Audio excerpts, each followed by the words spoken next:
Hey guys, welcome back to another night of historical wandering. It's me again, here to walk with you through the shadows of time as you drift towards sleep. Tonight we're traveling somewhere both familiar and strange, a place that exists in our collective imagination, yet remains fundamentally misunderstood. Medieval times. The era of castles and knights, of princesses and plagues, of faith and fear intertwined.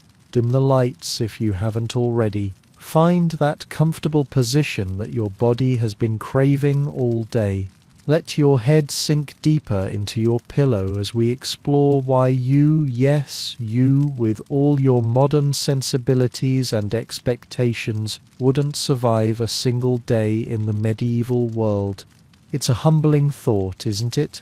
That we, with all our technological advantages and medical knowledge, would be utterly lost in a time that our ancestors navigated daily.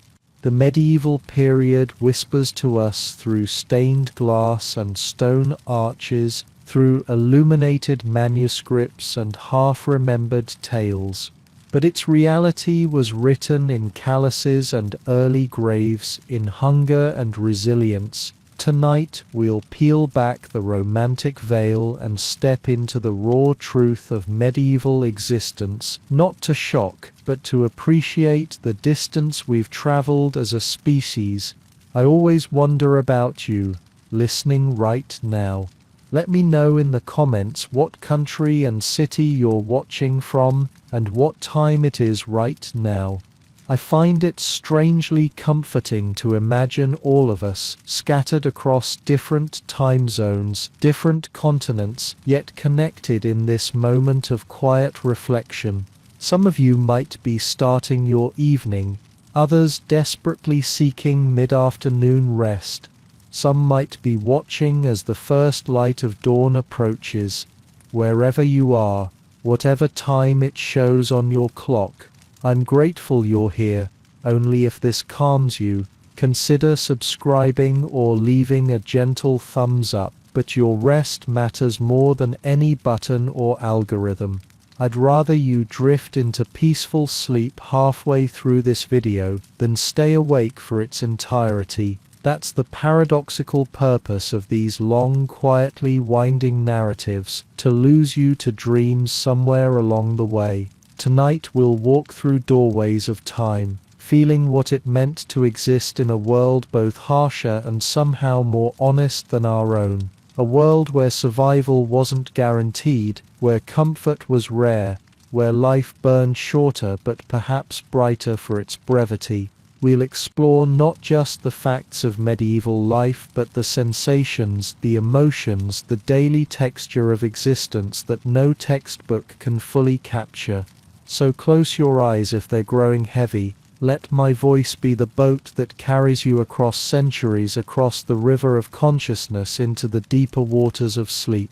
The medieval world awaits us with all its contradictions, its struggles, its surprising moments of beauty amid the hardship, and perhaps by understanding how we wouldn't survive there, we might better appreciate the soft bed beneath you now, the climate-controlled air around you, the medical miracles we take for granted, and the unprecedented comfort in which most of us now live our longer, easier lives.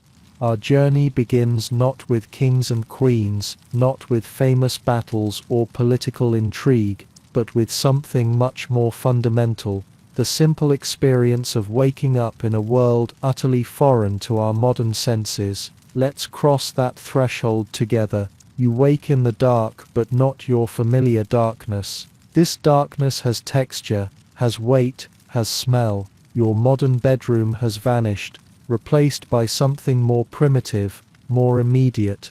The air feels different against your skin, heavier somehow, as if the centuries themselves have substance. The first thing you notice is the smell, earthy, dense, a mixture of smoke and humanity that catches in your throat. It's not entirely unpleasant, just foreign, primal. The accumulated scent of lives lived closer to the elements, smoke from last night's fire, lingers in the thatch above, in the rough fabric of your coverings, in your hair. There's no escaping it. It becomes part of you, a constantly present companion.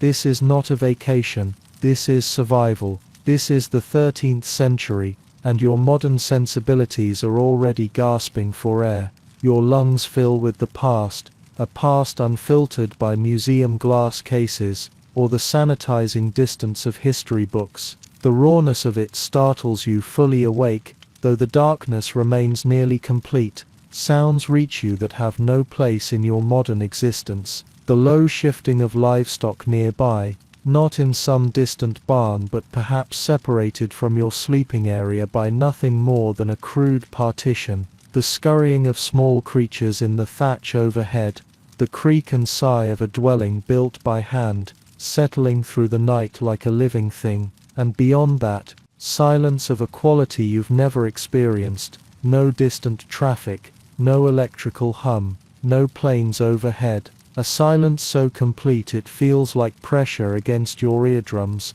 You bring with you expectations, perhaps romantic ones, knights and ladies, castles reaching toward heaven, but what awaits is both simpler and more complex than stories have prepared you for. The medieval world exists not in the exceptional moments history remembers, but in the mundane rhythms that history forgot, the daily struggle for food, for warmth, for one more day of existence in a world indifferent to individual survival. Your body feels different too. There's an ache in muscles unaccustomed to physical labor, a hollowness in your stomach that speaks of different patterns of hunger and satisfaction. Your teeth feel strange in your mouth, perhaps already showing wear that your modern dentistry has always prevented. Your hands, softer than any hands in this century, have a right to be, seem alien even to yourself. The darkness around you isn't just the absence of light, it's the presence of the unknown.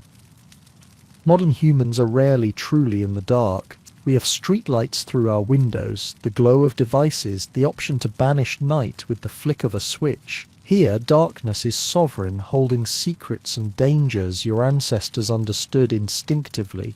Your eyes strain to adjust, to pull shapes from shadow, to make sense of this new reality. Time itself feels altered. Without the precision of digital displays, without the regimented schedules of modern life, you become aware of how artificially we've divided existence. Here, time is measured in heartbeats, in breaths, in the slow shifting of stars beyond the walls. Minutes and seconds are meaningless concepts. The rhythms of body and nature dictate the passage of moments. The surface beneath you bears no resemblance to your engineered mattress with its pressure-relieving layers. You lie on straw, perhaps, or if you're fortunate, a simple stuffed pallet. It rustles with your movements, pokes through its covering in places, harbors tiny lives you prefer not to contemplate. Yet bodies have slept on such surfaces for centuries before you arrived, finding rest despite or perhaps because of their connection to these simpler materials. You reach instinctively for the conveniences of your time, the phone to check the hour, the light switch to banish darkness, the thermostat to adjust discomfort. Your hand finds only air, then rough wall, a stark reminder of your displacement.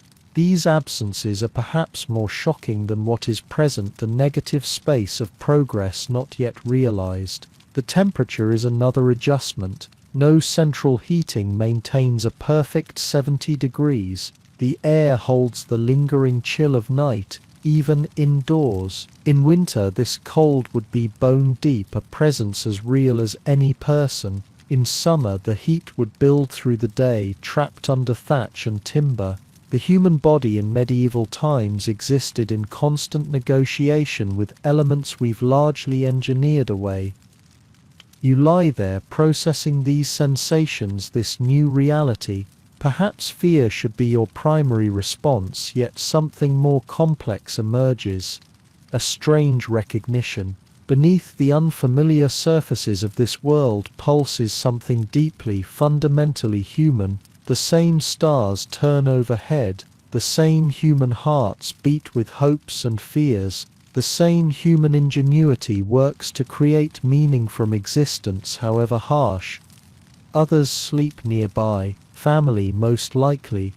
As privacy is a luxury few can afford in this time, their breathing creates a gentle rhythm, a reminder that humans have always found ways to exist, to persist, to create moments of peace, even in difficult circumstances. Their presence is both comfort and constraint. The medieval world functions through interdependence, through bonds both chosen and imposed. Your mind races with questions. How will you communicate? Your language has evolved over centuries. How will you explain your strange clothing, your unusual mannerisms, your lack of calluses and skills this world deems essential? Or perhaps you arrive as an observer only, ghost-like, experiencing but not interacting, a mercy perhaps, given the complex web of social rules and expectations that govern every aspect of medieval existence. As your eyes adjust to this new darkness, morning arrives not with alarm clocks, but with the patient insistence of hunger and the gradual lightening of the world outside. Dawn approaches not as a time on a clock, but as a slow transformation, black to grey to the first hint of colour. The roosters you've heard about in stories really do announce the day, their calls carrying across the settlement as nature's alarm. Movement begins around you. The medieval day starts with first light. Wasting daylight is wasting life in a world without easy illumination. Bodies rise from rough beds with none of the snooze button reluctance of modern mornings. There is work to be done, always work, the constant labour of simply maintaining existence. You rise too, your body responding to cues more ancient than civilization. Light means activity, darkness means rest.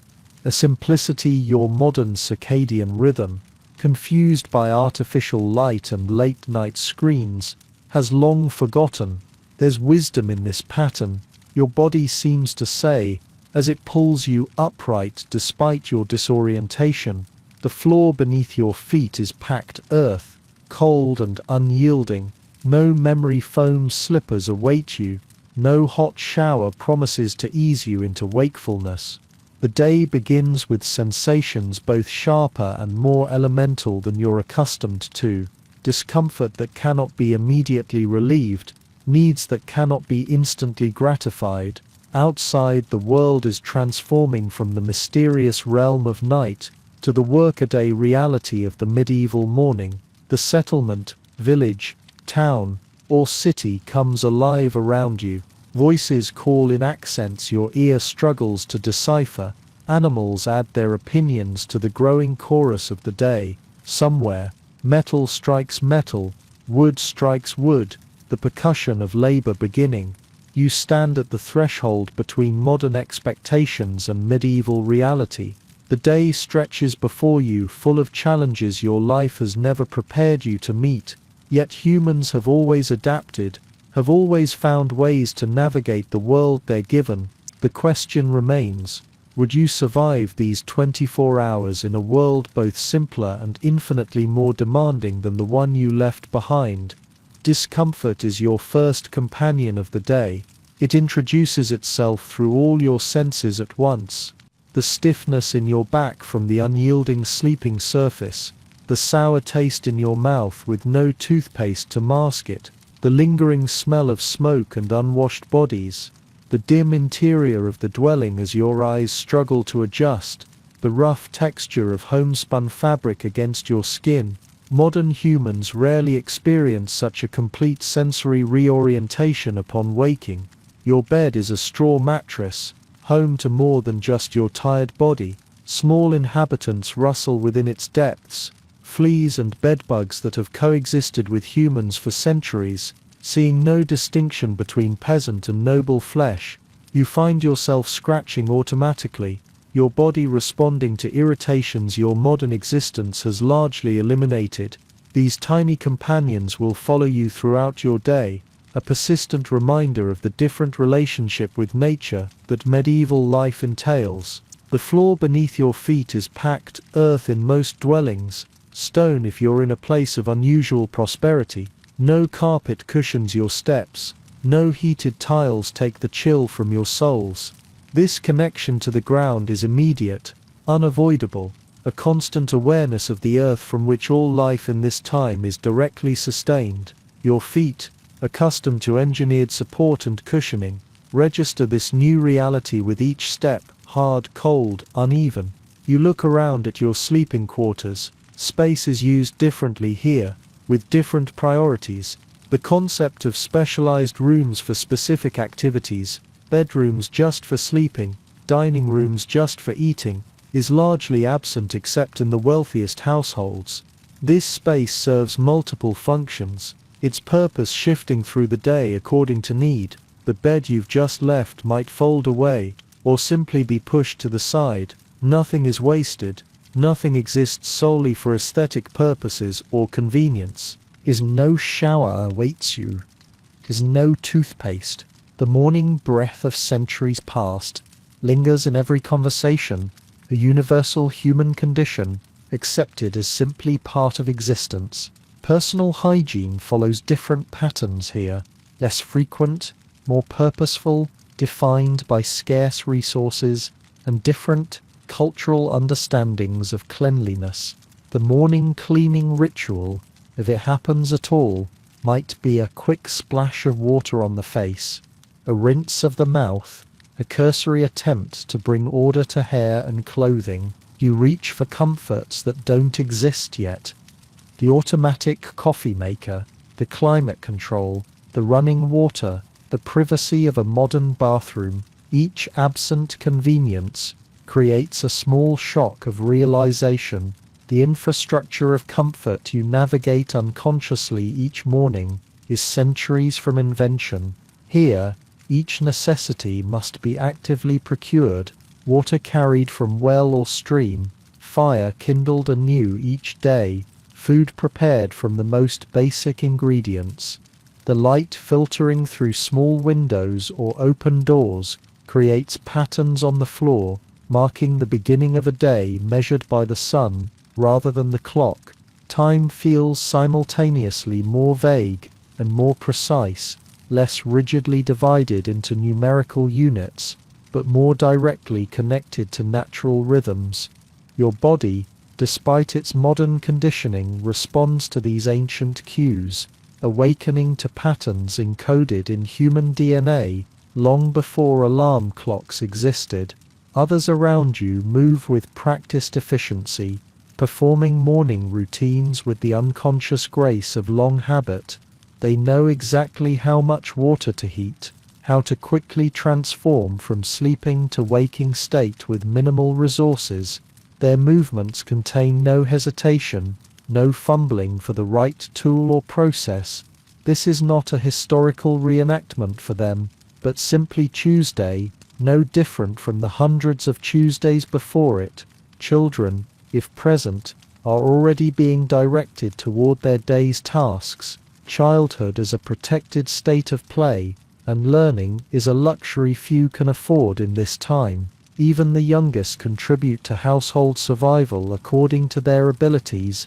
You watch small hands performing practiced motions, stirring pots, feeding animals, sorting items, and recognize a maturity in their eyes that seems out of place in such young faces.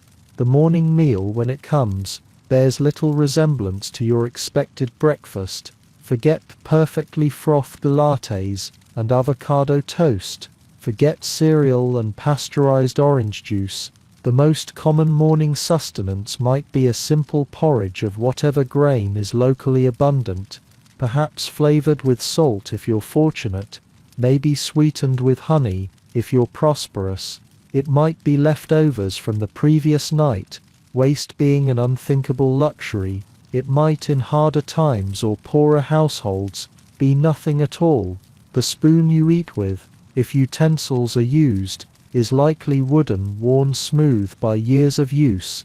The bowl might be wood as well, or rough pottery if available. Metal utensils are precious, reserved for those of higher status. These implements are probably shared among family members, the concept of individual place settings being far in the future, you eat what is available when it's available, gratitude being more common than choice. Morning conversations, if any occur during the rush toward daily labor, focus on immediate concerns, the weather and its implications for work, the state of livestock or crops, the tasks requiring attention, the local news passed through oral networks of communication. No one discusses distant events beyond walking distance, unless a rare traveler has brought news.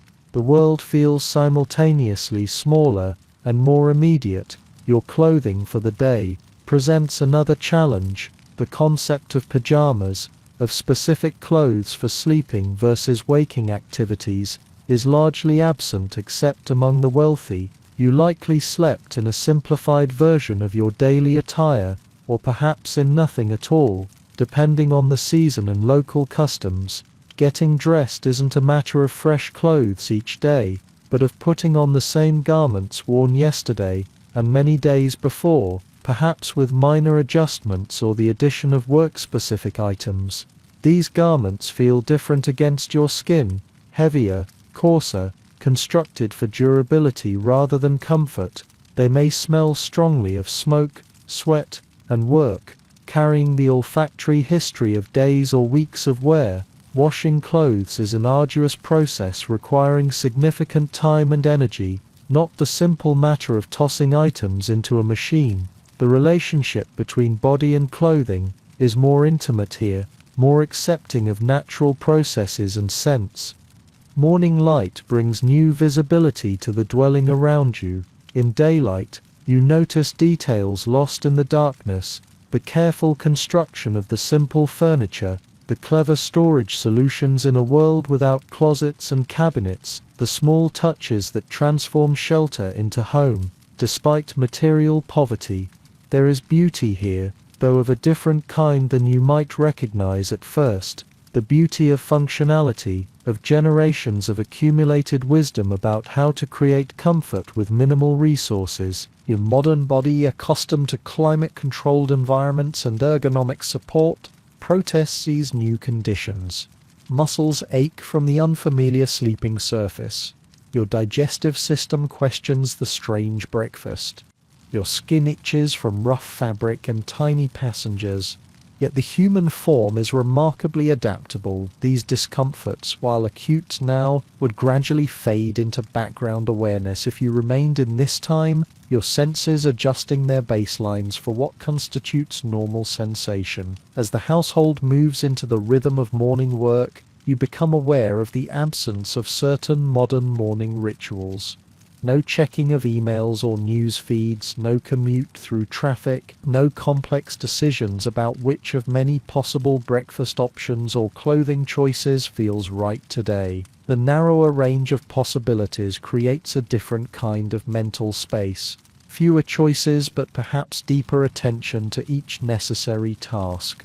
But hunger doesn't wait for comfort. It knows only its own language, spoken the same way for millennia. Your stomach groans, reminding you that despite all differences between your time and this one, certain biological imperatives remain unchanged. Hunger has always been hunger, the body's direct communication that energy is needed, that survival requires nourishment. This sensation, at least, is familiar, a bridge between your world and this one. The simplest things you take for granted are now luxuries beyond imagination. A grain of salt, a spoonful of honey, clean water that won't leave you retching for days afterward. Your modern palate, accustomed to global flavors and perfect consistency, stands unprepared for the reality of medieval sustenance. Food here isn't cuisine, it's survival. The bread that centers most meals in this time would shock your modern sensibilities. It breaks teeth, not like the soft pillows from your grocery store, dark, dense, and often containing bits of millstone grit that gradually wear down enamel. This is fuel rather than pleasure. The whiteness of flour, something you've never considered significant, is here a marker of extreme wealth. The brown bread of the common folk containing every part of the grain, and often stretched with fillers when grain runs short. You watch as dough is prepared for the day's baking. The labor involved in creating this staple food startles you. The growing of grain through months of uncertainty, the harvesting by hand, the threshing, the milling, the careful measuring and mixing, the tending of fire, the timing of bake. Each loaf represents countless hours of human effort, a concentration of summer sunlight and human sweat transformed into calories that sustain life through winter's scarcity. What you eat depends on who you are, and most of us would be the many, not the few. The stratification of medieval food isn't subtle. A nobleman's table groans under meats and sweets while children with distended bellies watch from a distance. The caloric inequality feels visceral here, written on bodies in ways your time has partially disguised through different forms of processed foods available to various economic classes. The wealthier households enjoy meats in abundance, fresh in summer, preserved through smoking or salting in winter. They season with exotic spices carried across dangerous trade routes, display their status through imported delicacies and elaborate preparation methods. They eat from the top of the food pyramid because they sit atop the social pyramid, their consumption as much about display as nourishment. For ordinary people, meat appears infrequently, perhaps on feast days, perhaps in small amounts added to pottage to flavor the more abundant vegetables and grains. Animals are too valuable as sources of renewable resources, milk, eggs, wool, labor, to be casually slaughtered for protein that can be obtained through other means. The chicken that lays eggs daily is worth far more alive than as a single meal. You find yourself thinking constantly about your next meal, as everyone does. This isn't the casual relationship with food that marks modern abundance,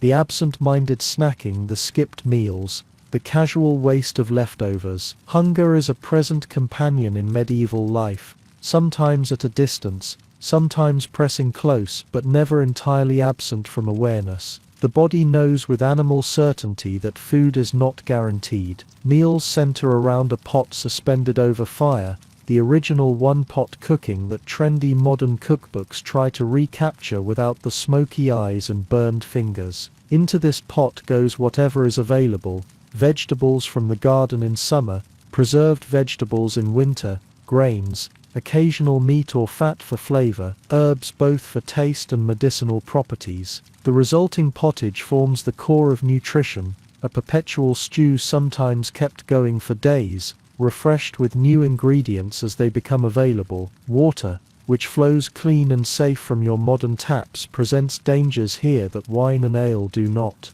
The fermentation process that creates these daily beverages kills harmful microorganisms that thrive in medieval water sources. Children drink watered ale, adults stronger versions, the mild alcoholic content a constant background to daily hydration. The taste of these beverages, sour, yeasty, variable, would surprise your standardized expectations. The bread is dense, dark, and sometimes contains more surprises than nutrients. Insect parts, rodent droppings, ergot fungus, these unwelcome additions appear regularly, despite best efforts at cleanliness. Food safety exists not as government regulation, but as generations of passed down wisdom, as careful observation of what sickens, and what nourishes. You eat cautiously, learning to examine each bite in a way your plastic-wrapped, inspected modern food has never required. Specialized tools transform raw ingredients into edible form. The mortar and pestle grinds herbs and spices, releasing aromas that fill the dwelling. The cooking pot, likely the most valuable item in a common household, shows the patina of countless meals. Knives serve multiple purposes, their edges maintained through regular attention. Each implement represents significant investment, not purchased casually, but acquired with intention, maintained with care. often passed through generations. Seasonal eating isn't a trendy lifestyle choice, but the inescapable reality of agriculture. Without modern transportation and preservation, spring brings tender greens after winter's preserved stores have dwindled. Summer offers brief abundance. Autumn demands frantic preservation of harvest bounty, and winter tests the sufficiency of those preservation efforts. Your body learns to crave what is available, to celebrate each first appearance, the first strawberries, the first fresh greens, the first new potatoes still warm from the earth. Storage methods shape the flavor and texture of everything you consume. Smoking, salting, fermenting, drying, these ancient preservation techniques leave their distinctive signatures on meat, vegetables, dairy products. Nothing tastes quite like its fresh self after preservation, but these altered flavors become their own categories of experience, valued for their unique qualities rather than considered inferior substitutes for fresh. Scarcity breeds creativity. Parts of plants and animals your modern sensibilities might reject become valuable resources. The bitter outer leaves of cabbages, the feet and organs of animals, the stems and roots that require longer cooking to become palatable. Nothing edible goes to waste in a world where hunger looms as a constant possibility. The concept of food waste would be incomprehensible to medieval minds. What cannot be eaten by humans feeds animals or returns to the soil. Meals themselves follow different patterns than your three-square modern expectation. The main meal often comes at midday, when daylight allows for easier eating, and the body needs fuel for afternoon labor. Evening sees a lighter repast. Morning perhaps just a quick breaking of the night's fast. The timing responds to natural light and work requirements rather than arbitrary convention or personal preference. Eating is communal, not the individualized experience common in modern households where family members might eat different meals at different times. The pot yields its contents to all present. The bread is torn rather than sliced. Hands reach toward common dishes. This shared experience of nourishment reinforces social bonds, the literal breaking of bread together a daily renewal of connection. You observe the physical effects of this diet on those around you. Teeth show wear from gritty bread. Bodies reflect the seasonal cycles of plenty and scarcity. Growth patterns differ from the steady progression you're accustomed to seeing in well-nourished modern children. The medieval body carries visible evidence of its nutritional history, unmasked by modern interventions and supplements. Yet amid this utilitarian approach to sustenance, moments of pleasure emerge. The first taste of spring honey, after winter's austerity, brings genuine joy. The feast day's special additions to the usual fare, a bit of precious sugar, a rare spice meat in abundance, create memories that sustain through plainer times. The human capacity for finding delight, even in circumstances of constraint, asserts itself in the appreciation of small luxuries that your abundant time might not even register as special. As the day's first meal settles in your stomach, the world outside begins its ancient rhythm, a dance of necessity that waits for no one. The bread's dense calories fuel muscles unaccustomed to constant physical demand. The ale's slight alcoholic content takes the edge from discomfort without impairing function. Your body begins to understand food not as entertainment or comfort, but as essential fuel for survival, a relationship both simpler and more profound than your modern experience has prepared you to appreciate. Your back already aches, but the day has barely begun. Modern bodies, shaped by ergonomic chairs and limited physical demands, enter medieval labor unprepared for its relentless nature. Every task here relies on muscle power, human or animal, with minimal mechanical advantage. The industrial and technological revolutions that would transform human relationship to physical work lie centuries in the future. Here, bodies are the primary tools, wearing down like any implement used daily without respite. The sun becomes your timekeeper, your taskmaster, your constant companion. It rises, and so must you. It reaches zenith, marking midday pause for the main meal. It sinks toward horizon, signaling the transition to evening tasks completed by firelight. No clocks divide the day into artificial units. No schedules exist separate from natural rhythms and seasonal requirements. Time expands and contracts with the seasons. Winter days short and compressed, summer days stretching toward exhaustion. Your hands, soft from modern conveniences, meet their new reality through blisters and torn skin. Every medieval task involves direct contact with materials, wood that splinters, metal that burns or cuts, earth that abrades, animals that kick and bite, plants that prick and scratch. Calluses aren't aesthetic concerns, but necessary adaptations, the body's defense against constant friction and pressure. You watch those around you handle rough materials with practiced ease, their skin armored through years of identical movements. Exhaustion is not something to overcome.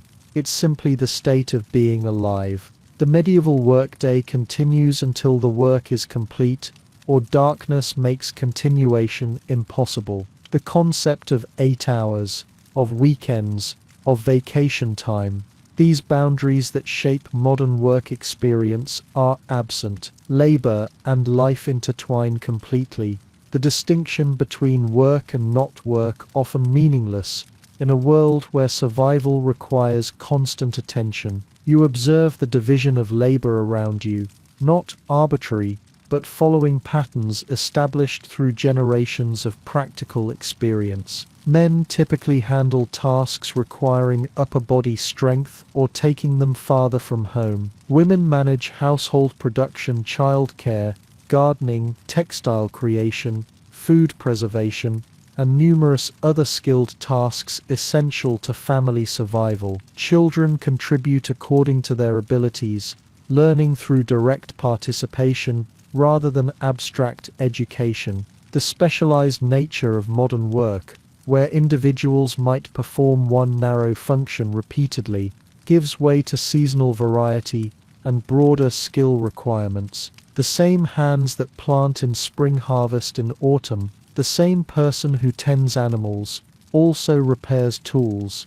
constructs necessities, participates in community projects. This variety provides relief from the repetitive strain injuries common in modern specialized labor, though it replaces them with general wear on all body systems.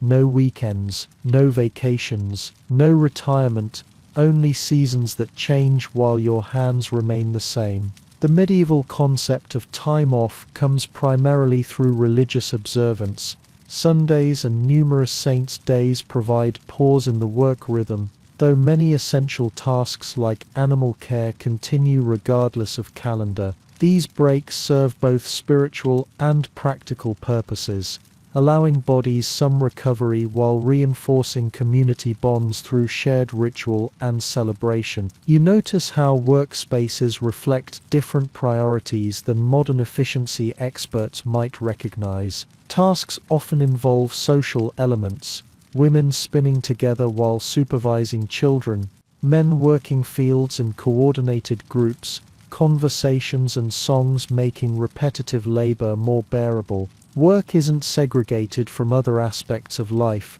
but integrated into the social fabric, productivity balanced with human connection in ways your time clock punching world has largely forgotten. Your fingers crack and bleed, your shoulders burn, your knees speak to you in a language of pain. The physical demands reshape your awareness of your own body. Parts that functioned invisibly in your modern environment now announce themselves through discomfort. You develop a new relationship with pain, not as emergency requiring immediate relief, but as expected companion. the body's communication system providing necessary feedback about limits and requirements. Tools extend human capability but require human power to function. The plow doesn't drive itself. Arms and shoulders push it through resistant earth. The spinning wheel needs feet to pump its treadle. The loom requires continuous physical manipulation. Each tool represents generations of incremental improvement, elegant solutions to production problems, but none eliminates the need for substantial human effort in its operation. Specialized knowledge passes primarily through apprenticeship rather than formal education. Young people learn by doing, by watching, by gradual assumption of responsibility under experienced guidance. This practical education creates deep understanding of processes from raw material to finished product. The wheelwright knows the properties of different woods. The blacksmith understands metal at molecular level through observation of its behavior under various conditions. Weather dictates work patterns with absolute authority. Rain means indoor tasks, perhaps repairing tools, processing materials, preserving food. Sunshine after rainfall creates urgent demand for haymaking before moisture causes rot. Winter brings different work than summer. The processing of materials harvested and stored during growing season, the repair of items that will be needed when planting time returns, the careful management of stored resources to ensure survival until next harvest. Risk exists as constant backdrop to medieval labor. A missed step on rickety scaffolding means not workers' compensation but permanent disability in a world without social safety nets. A moment's inattention with sharp tools or around large animals can be fatal. Fire, essential for cooking, heating, crafting, threatens constant danger of devastating loss. Yet workers move with surprising confidence through these hazards, their bodies trained through repetition to avoid common dangers. The medieval workday permits different rhythms than the constant productivity of modern expectations. Intense effort alternates with brief rest. Conversation flows around repeated motions. Tasks requiring deep concentration receive undivided attention, uninterrupted by emails or notifications. The body works hard but within sustainable patterns developed through centuries of practical experience with human limitations. You observe the effects of this labor on bodies around you. People age differently, not the gradual cosmetic changes of modern aging but the progressive wearing down of physical capacity. Joints swell, backs curve, movements slow, yet work continues regardless of these changes. Tasks modified to accommodate changing abilities rather than retirement, removing older workers from productive contribution. The rewards of labor are immediate and tangible in ways modern work often isn't. Fields transform from empty to abundant through visible stages. Raw materials become useful objects before your eyes. Food moves from garden to table under your own power. The connection between effort and outcome remains unbroken by complex economic systems or distant supply chains. Creating satisfaction modern workers often seek through hobbies rather than finding in their paid employment. Pride in craftsmanship reveals itself in small details, the decorative element added to a functional object, the extra care taken in finishing, the willingness to discard and restart rather than accept flawed results. This isn't mere perfectionism but recognition that objects made with care might serve for generations, might define the maker's reputation long after death. Quality isn't enforced through external regulation but through community standards and individual integrity. As your body gives itself to the ancient work, the social world around you takes shape. A structure as rigid as the soil beneath your plow. Labor doesn't exist in isolation but within complex networks of obligation, cooperation, and hierarchy. The fields you might till belong to someone else. The grain you harvest passes through many hands before becoming bread. The objects you help create move through economic exchanges, both simple and surprisingly sophisticated. Human relationships form the infrastructure supporting all medieval labor. The communities that raise barns together, the families that divide essential tasks among members, the lords and peasants bound in mutual if unequal obligation, the craft guilds maintaining standards and training new generations. No medieval person works truly alone. Interdependence isn't philosophical concept but practical necessity in a world where individual survival requires collective effort. The day stretches before you, measured not in hours but in tasks completed, in progress visible, in energy gradually depleted until sunset brings its natural conclusion. Modern concepts of work-life balance hold no meaning here, not because balance doesn't exist, but because work and life aren't separate categories requiring integration. They flow together as single current, the human experience undivided by artificial boundaries between productive and personal time. You were born into your place. You will die in your place. The ladder has few rungs, and they rarely allow for climbing. Modern notions of social mobility, of reinvention, of merit-based advancement, these concepts would seem as fantastical to medieval people as smartphones and air travel.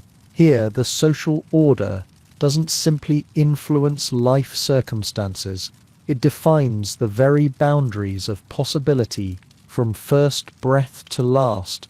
The medieval world operates on a principle your egalitarian sensibilities might find difficult to accept, that human beings are fundamentally unequal by divine design. Those who pray, those who fight, those who work, this tripartite division of society places each person within a framework of mutual obligation but vastly different privilege. Your modern understanding of basic human equality, regardless of birth circumstances, finds no widespread philosophical foundation here. The nobles pass by, and you lower your eyes, not out of respect, but because looking directly might be mistaken for challenge. Their clothing announces their status before a word is spoken.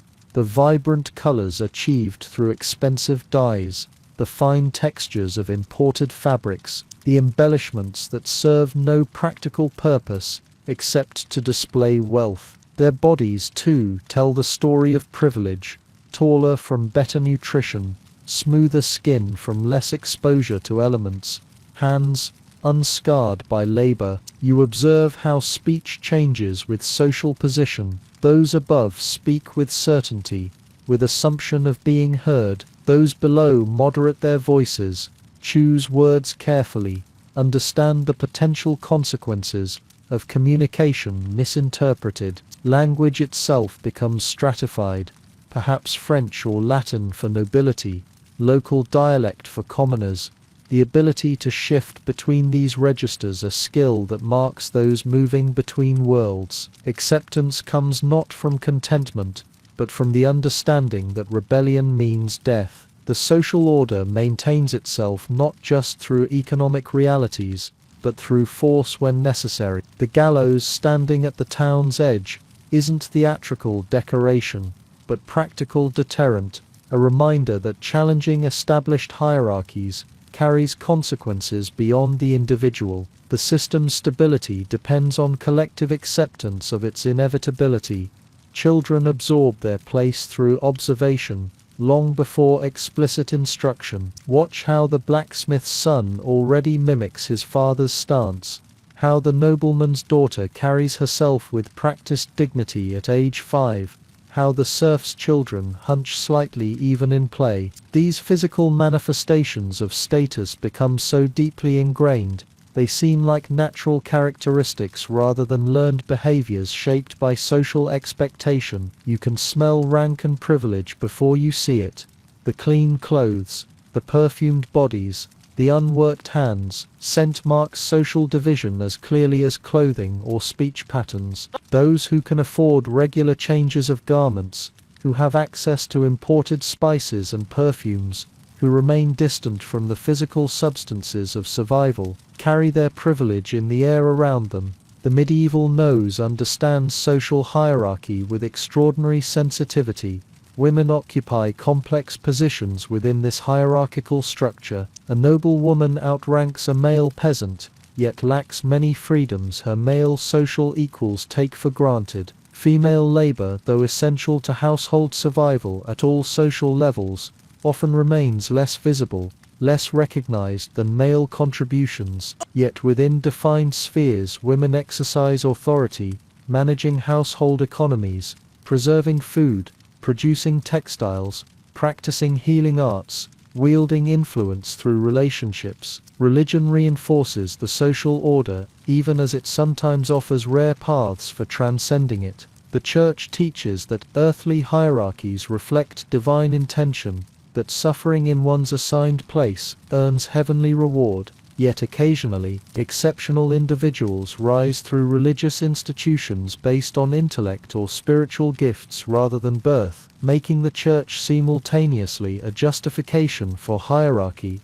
and one of the few avenues for exceptional social movement. Physical space reflects and reinforces these divisions. The manor house occupies higher ground, constructed of more permanent materials, its interior spaces specialized for specific functions. Common dwellings cluster below, simpler in construction and organization. The Church stands between these worlds, magnificent beyond ordinary experience, yet accessible to all, a physical manifestation of both divine glory and the promise that all stand equal before God, if nowhere else. The marketplace offers rare neutral territory, where different social classes interact through economic exchange, though never as equals. Here, the merchant class operates at the boundaries of traditional categories, not nobility, yet sometimes wealthier, not laborers yet essential to economic function. Their existence introduces complications to the theoretical three-part division,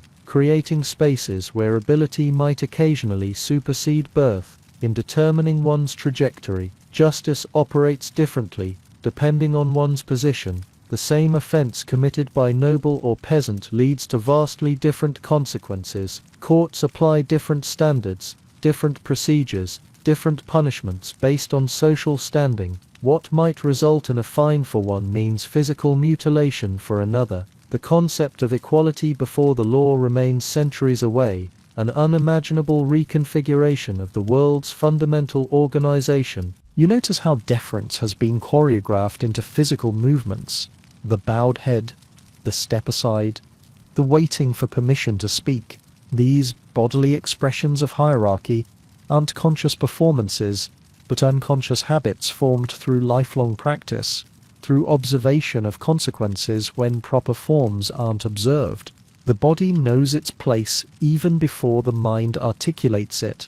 Children born to different stations might play together in earliest years, but separation begins early. By 7 or 8, their paths diverge dramatically, one to apprenticeship or field labor, another to education in letters and weapons. Their childhood friendship becoming increasingly awkward as they internalize their different destinies. These early separations ensure the system reproduces itself in each generation, social distance becoming insurmountable through habituation. Clothing laws in many regions explicitly regulate who may wear what fabrics, colors, and styles, making fashion not self-expression, but visual enforcement of social boundaries. These sumptuary laws attempt to prevent those rising in wealth from adopting the visual signals of classes above them. The need for such regulations reveals the underlying anxiety that visible markers of status might be disrupted if not legally maintained. Language encodes the presumption of inequality. Terms of address change depending on who speaks to whom.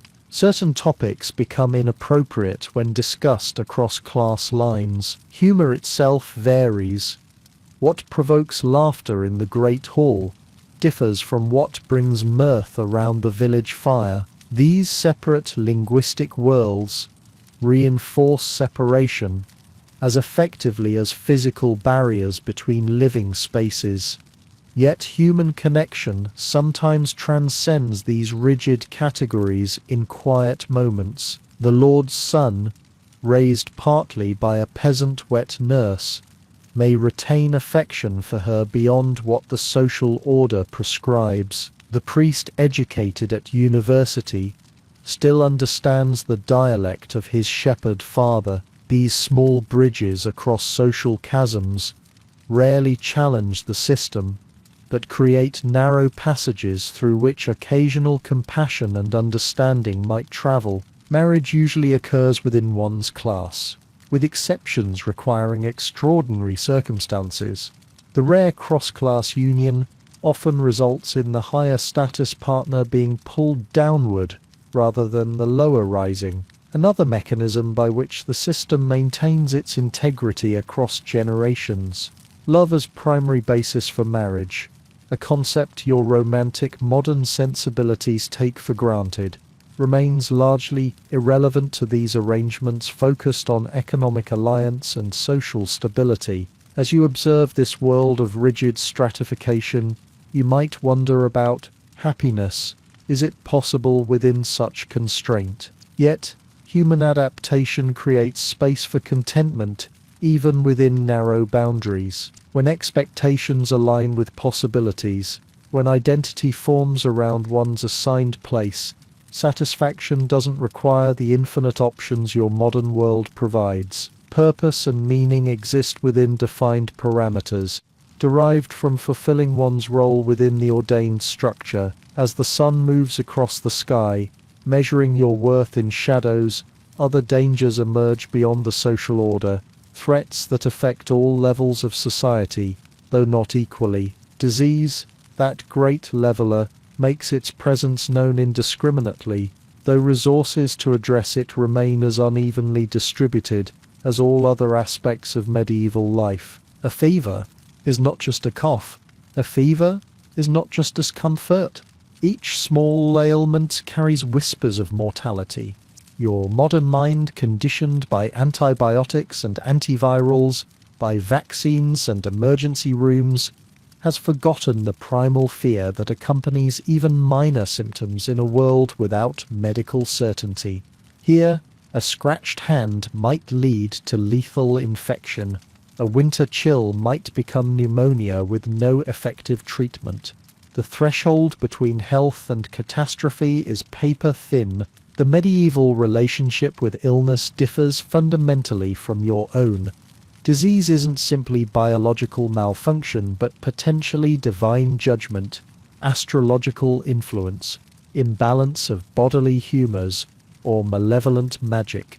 These explanatory frameworks aren't primitive superstitions, but complex systems developed through centuries of observation and interpretation, attempting to make sense of suffering within available knowledge structures.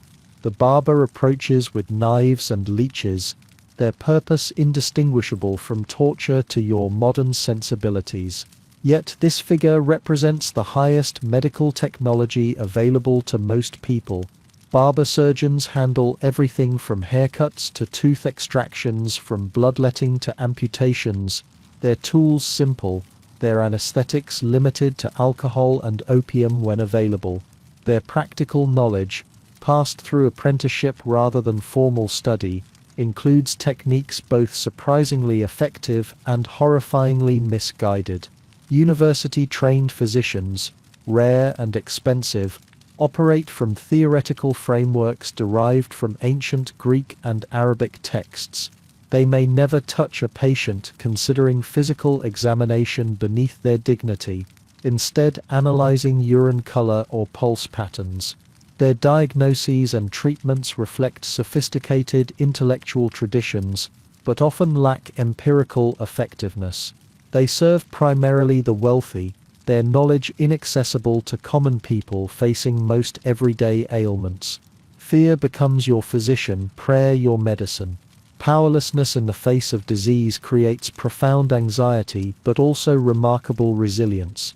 Communities develop rituals around illness, some practical, like isolation of the sick during contagious outbreaks, others spiritual, like specialized prayers to patron saints associated with particular afflictions. These practices offer psychological comfort, even when they cannot provide physical cure. The monastic infirmary represents another avenue of care, where religious brothers and sisters tend the sick as spiritual obligation. Their herbal remedies, developed through centuries of careful observation and documentation, sometimes offer genuine relief. Monastery gardens grow medicinal plants organized according to their properties, living pharmacopoeias, maintained by generations of careful cultivation and recorded knowledge. You observe how the boundaries between medicine, religion, and magic blur in everyday practice. The herb gathered under specific astrological conditions, the prayer said while applying a poultice, the symbolic associations of ingredients. These elements intertwine in healing practices that address body and spirit simultaneously, reflecting a worldview where physical and metaphysical realms remain inseparable. The taste of herbs force down your throat, bitter promises of health with no guarantees. Remedies challenge your palate with unfamiliar intensities.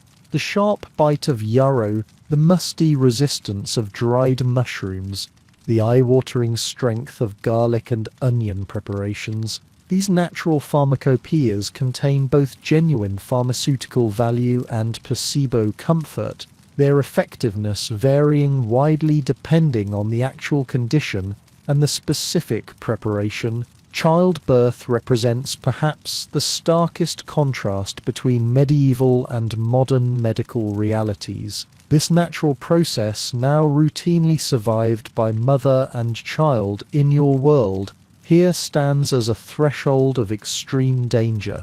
Midwives bring generations of practical knowledge to this critical event, but complications that modern medicine resolves easily often result in tragedy. You notice how birth and death exist as closer companions here, the beginning and end of life separated by thinner margins. Surgical intervention occurs without antiseptics, without effective anesthesia, without modern understanding of anatomy. Operations that routine outpatient procedures would address in your time require extraordinary courage from both practitioner and patient. Here, yet some surgical techniques have developed remarkable sophistication through practical experience. Bone setting, wound closure, trepanation to relieve pressure on the brain. Their success rates better than chance, though far below modern expectations.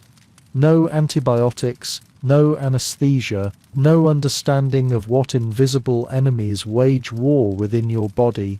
The concept of germ theory lies centuries ahead, leaving medieval healers to work with observable symptoms rather than underlying causes. Contagion is recognized as phenomenon, but attributed to bad air or miasma rather than microscopic organisms. This misunderstanding leads to some ineffective preventative measures, but also some accidentally useful ones, like isolation of the sick. Mental illness receives interpretations ranging from demonic possession to humoral imbalance to spiritual affliction. Treatment might involve exorcism, dietary adjustments, herbal sedatives, pilgrimages to healing shrines, or in some cases surprising compassion and accommodation within community structures. The line between religious experience and mental disorder remains particularly blurry, with some behaviors considered saintly in one context and evidence of possession in another. Chronic pain becomes life's expected companion rather than medical emergency. Those suffering ongoing conditions develop accommodations, communities develop support systems, work patterns adjust to incorporate different abilities. The absence of effective pain management, creates different relationships with physical discomfort, not necessarily greater suffering, but different integration of pain into normal existence, different thresholds for what constitutes bearable versus unbearable. You notice how care for the sick falls primarily to family members, particularly women, who develop considerable practical knowledge through experience. These informal healers constitute the front line of medieval healthcare, their hands mixing poultices, their voices offering comfort, their observations determining when to seek more specialized intervention. Their unrecognized expertise passes orally between generations, practical wisdom accumulated through countless sickbeds. Plague hangs in collective memory and present fear, its devastating visitations remembered in story, its potential return a constant anxiety. Communities that survived these epidemics carry both trauma and hard-won knowledge about containment, about which measures seem to offer protection. The medieval world's experience with mass mortality shapes attitudes toward illness, toward authority, toward community obligation during crisis in ways that feel suddenly relevant to your pandemic-experienced modern perspective. The combination of limited effective remedies and frightening symptoms creates space for charlatans promising miraculous cures. Markets and fairs feature traveling healers selling preparations of questionable value at high prices, their theatrical demonstrations drawing desperate customers. Some may offer genuine relief through placebo effect or occasional valid ingredients, but many leave their patients both poorer and still suffering. Exploitation of vulnerability as old as illness itself. Disability appears differently in this context. Without standardized definitions or specialized institutions, individuals with various conditions integrate into community life according to their abilities. A person who cannot walk might become skilled in sedentary crafts. A person with limited intellectual capacity might handle simple agricultural tasks. The absence of many modern accommodations creates greater hardship, but the necessity of each person's contribution sometimes creates flexible inclusion alongside undeniable marginalization. Recovery from serious illness or injury happens at home rather than in specialized facilities. The sickbed positioned near household activities, healing occurring within the stream of daily life. Convalescence follows different timelines without antibiotics to speed infection resolution or physical therapy to guide rehabilitation. Bodies heal at their natural pace or not at all, communities adjusting around the extended needs of the recovering. As pain and uncertainty become your bedfellows, the world outside continues its march toward evening. Disease represents democracy of a sort, the great leveler that reminds even the most privileged of their mortal vulnerability. Yet resources to address suffering remain unequally distributed, with nobles receiving the best available care while peasants rely primarily on folk knowledge and community support. Even death maintains the social hierarchies that organize life. The smell of your own body becomes something you no longer notice. This gradual olfactory adjustment represents one of the most profound sensory shifts between your time and this one. Modern bodies, washed daily with scented products, deodorized and perfumed, maintain an aromatic neutrality that would seem bizarrely artificial here. Medieval existence embraces human scent as inevitable background, noticeable only when it significantly deviates from communal baseline. Bathing is a rare luxury, sometimes feared as much as disease itself. The relationship between water and body follows different rhythms than your daily shower routine. Full immersion might occur seasonally rather than daily, perhaps at major holidays or significant life transitions. Bathing facilities require substantial effort to prepare, hauling water, heating it, creating private space, making the process too labor-intensive for casual frequency in most households. Theories about water's effects on health complicate hygiene practices. Opening the skin's pores through warm bathing creates vulnerability to disease-causing miasma. In medieval medical understanding, this belief, while incorrect by modern standards, contains accidental wisdom in contexts where bathing water might indeed carry contamination, or where public bathhouses might facilitate disease transmission. Fear of water isn't simple ignorance but complex risk assessment within available knowledge frameworks. You learn to live with discomfort, with itching, with the constant companionship of parasites. Lice inhabit the hair of saints and sinners alike. Fleas contribute their persistent attention regardless of social standing.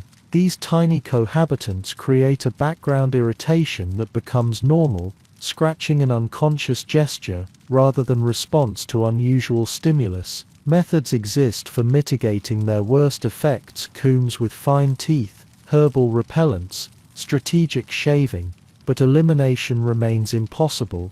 The practical aspects of medieval hygiene focus on visible cleanliness, rather than microbial elimination. Hands and faces receive more frequent attention than covered body parts. Clothing serves as primary barrier between body and world, with outer garments protecting inner layers that touch the skin. Visible stains and obvious odors prompt intervention, while invisible microorganisms, unknown until future centuries, continue their activities unhindered.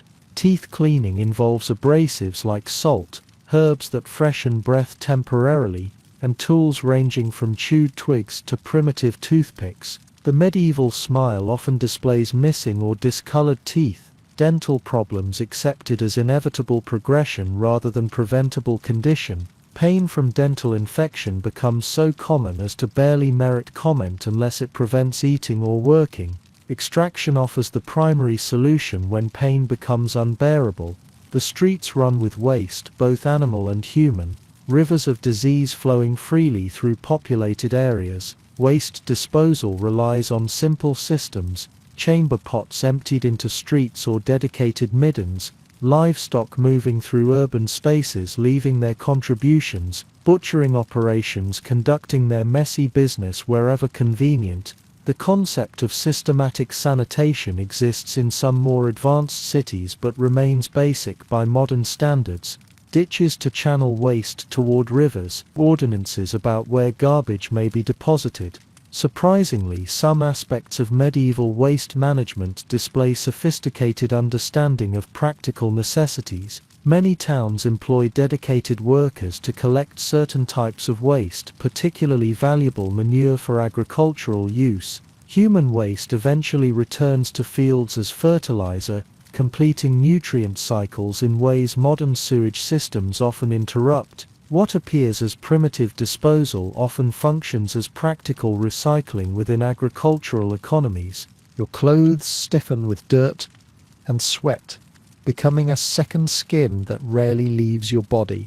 Laundering involves intensive labor, hauling water, preparing lye or other cleaning agents, scrubbing by hand, drying over bushes or lines. This process damages fabrics, wearing them thinner with each washing, creating practical incentive to clean clothes less frequently than modern washing machines. Encourage. Outer garments might receive spot cleaning rather than full immersion, preserving their structure longer. Bedding harbors its own ecosystems, straw mattresses becoming homes to multiple species over their usable lifespan. Shaking and airing provide primary maintenance, with full replacement occurring when deterioration reaches extreme levels. The intimate relationship between sleeping bodies and these habitats creates exchanges of organisms, of skin cells, of oils and fluids that would horrify modern hygiene sensibilities, but represent normal conditions throughout most of human history. Personal grooming serves both practical and social functions. Hairstyles, beard trimming, and head coverings follow practical considerations, controlling parasites, managing work-related hazards, while simultaneously communicating social status, marital availability, cultural affiliation. These practices require community assistance. Few can cut their own hair or trim their own beards, creating regular rituals of mutual care that strengthen social bonds while addressing hygienic needs. Indoor air quality presents challenges unknown to your ventilation-controlled modern existence. Smoke from cooking and heating fires fills interior spaces, especially in colder months when windows remain closed against weather. This persistent smoke irritates lungs, stings eyes, and darkens interior surfaces, yet also provides inadvertent antimicrobial effects and helps preserve wooden structural elements against insect damage. Bodies adapt to this atmospheric assault, developing tolerances modern lungs would find immediately distressing. Water sources determine community health in ways inhabitants might recognize through experience without understanding microbiologically. Wells located downstream from waste disposal areas create higher incidence of illness. Springs emerging directly from ground tend to offer safer drinking options. These practical observations sometimes lead to protective taboos or local regulations. Certain water sources designated for drinking and cooking, others for washing or livestock. Menstruation involves reusable cloth materials managed without modern conveniences, like running water or disposable products. Women develop practical systems for handling these regular needs, the knowledge passing between generations as essential life skill rather than taboo subject. While various cultural and religious attitudes surround menstruation itself, the practical management remains matter-of-fact necessity handled with experienced efficiency. Childbirth and its aftermath involve blood and fluids managed without modern medical supplies. Birthing spaces are prepared with practical considerations, access to water, materials that can be cleaned or discarded, positioning for both mother's comfort and attendant's access. The postpartum period includes specific practices for managing ongoing discharge, healing tissues, and beginning lactation. These practical aspects of recovery addressed through generations of accumulated wisdom. Your modern conception of privacy around bodily functions finds little reflection in medieval reality. Elimination occurs in more communal contexts. Shared privies, chamber pots emptied without ceremony, roadside relief during travel. The natural processes of digestion carry less shame, less need for elaborate concealment and deodorization. Bodies function as bodies have always functioned, their operations neither highlighted nor hidden, but simply accommodated as inevitable aspects of existence. Despite what modern perspectives might consider severe hygiene limitations, medieval people develop their own standards and take pride in meeting them. Clean hands before eating, faces washed in mourning, special attention to cleanliness before religious observances or social events. These practices matter within their cultural context. Appearing clean by community standards remains important socially and psychologically, even as those standards differ dramatically from future norms. As you navigate this world of sensory assault, the approaching evening brings different fears. The transition from day to night carries practical and psychological significance beyond the simple fading of light. As bodies adjust to medieval hygiene realities, as noses adapt to different olfactory baselines, as skin accommodates its tiny inhabitants, other senses heighten to navigate the coming darkness, a darkness profound beyond modern experience. Night falls differently when light cannot be summoned with a switch. The transition from day to evening progresses through distinct stages, each requiring adjustment, each limiting human activity in ways your electricity-enabled life has forgotten. First comes the gathering dusk, when detailed work becomes impossible, when colors fade to monochrome. Then the deepening shadows when familiar objects transform into ambiguous shapes. Finally, the true darkness, profound, textured, alive with both real and imagined movement. This darkness becomes a living thing, filled with threats, both real and imagined. Medieval nights contain legitimate dangers, human predators, taking advantage of concealment, wild animals emboldened by hunger, treacherous terrain, becoming deadly without visual guidance. They also harbor psychological perils, the mind's tendency to populate darkness with its fears, to interpret normal sounds as threatening, to lose orientation in spaces familiar by daylight. Both types of danger shape behavior, creating communal strategies for managing nighttime's inherent risks. Preparing for darkness constitutes a daily ritual, with life or death implications. The careful positioning of candles and rushlights for maximum efficiency.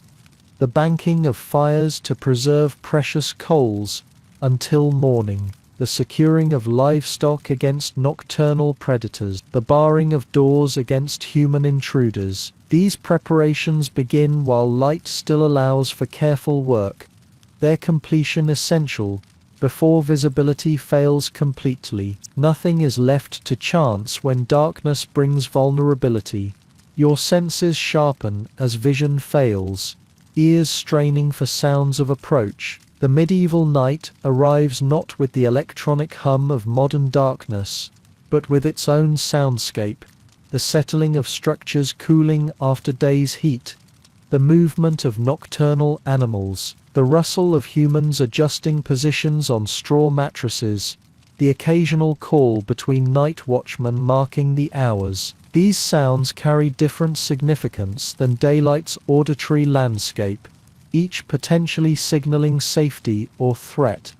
No street lights, no police to call, no safety, but what you create yourself. The institutions and technologies that create modern night safety don't exist. Community security depends on informal arrangements, designated watchmen in larger settlements, the mutual protection of family groupings, the deterrent effect of known consequences for violating community peace. Smaller villages might simply retreat behind barred doors at sunset, surrendering exterior spaces to darkness until dawn reclaims them. Movement after dark requires practical adaptation. Those venturing out carry their illumination with them, lanterns shielded against wind, torches flaring and smoking, simple candles cupped against breeze. Each light source presents its own limitations and dangers. Fire carried through darkness offers guidance but also attracts attention, creates night blindness beyond its limited radius, brings risk of burns or larger conflagrations. The careful management of portable light becomes essential survival skill. The flickering candle light creates monsters from shadows, turns familiar rooms into caverns of uncertainty. Interior spaces transform under weak moving illumination, corners deepen, everyday objects cast shifting shadows that seem to breathe. The transition between illuminated foreground and dark background constantly shifts with every small movement of flame. This unstable visual environment contributes to the rich tradition of ghost stories and supernatural encounters that flourish in pre-electric cultures. Sleep patterns differ from modern expectations of consolidated 8-hour blocks. Medieval nights often involve first sleep and second sleep separated by a period of quiet wakefulness, a time for contemplation, conversation, intimacy, or prayer. This biphasic pattern accommodates both the extended darkness of winter nights and the body's natural rhythms free from artificial light disruption. The silent middle hours between sleeps create space for types of consciousness and connection modern schedules have largely eliminated. Darkness equalizes certain social distinctions while heightening others. The noble and peasant face similar visual limitations after sunset, yet their resources for managing darkness differ dramatically. The wealthy enjoy more and better quality illumination, beeswax candles instead of smoky tallow, multiple light sources rather than single flames, servants to maintain optimal lighting without interrupting other activities. Even in darkness, privilege maintains its advantages. Fire serves as both salvation and threat during night hours. The hearth at center of household provides essential warmth, minimal light, focal point for night gathering, yet simultaneously threatens destruction if not properly tended. Night fires claimed countless medieval structures, spreading rapidly through timber frames and thatch with little hope of effective control once established. The balance between necessary flame and potential catastrophe requires constant vigilance.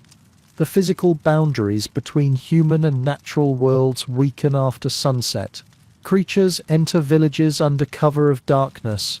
Wolves in harder times, foxes and smaller predators as routine visitors, owls hunting rodents attracted to human settlements. The wild presses closer during night hours, testing the artificial separations humans have constructed, reminding inhabitants that their dominance remains partial and contingent. Stars provide both practical guidance and psychological comfort to those navigating darkness. The night sky, unmarred by light pollution, displays celestial patterns with breathtaking clarity, offering navigation cues, seasonal markers and connection to cosmological frameworks that explain human position within larger order. Looking upward during medieval night means encountering both practical information and existential context simultaneously. Fear serves protective function rather than psychological burden in this context. The heightened alertness, the careful attention to unusual sounds, the instinctive caution about movement after dark, these responses improve survival chances in environments containing genuine threats.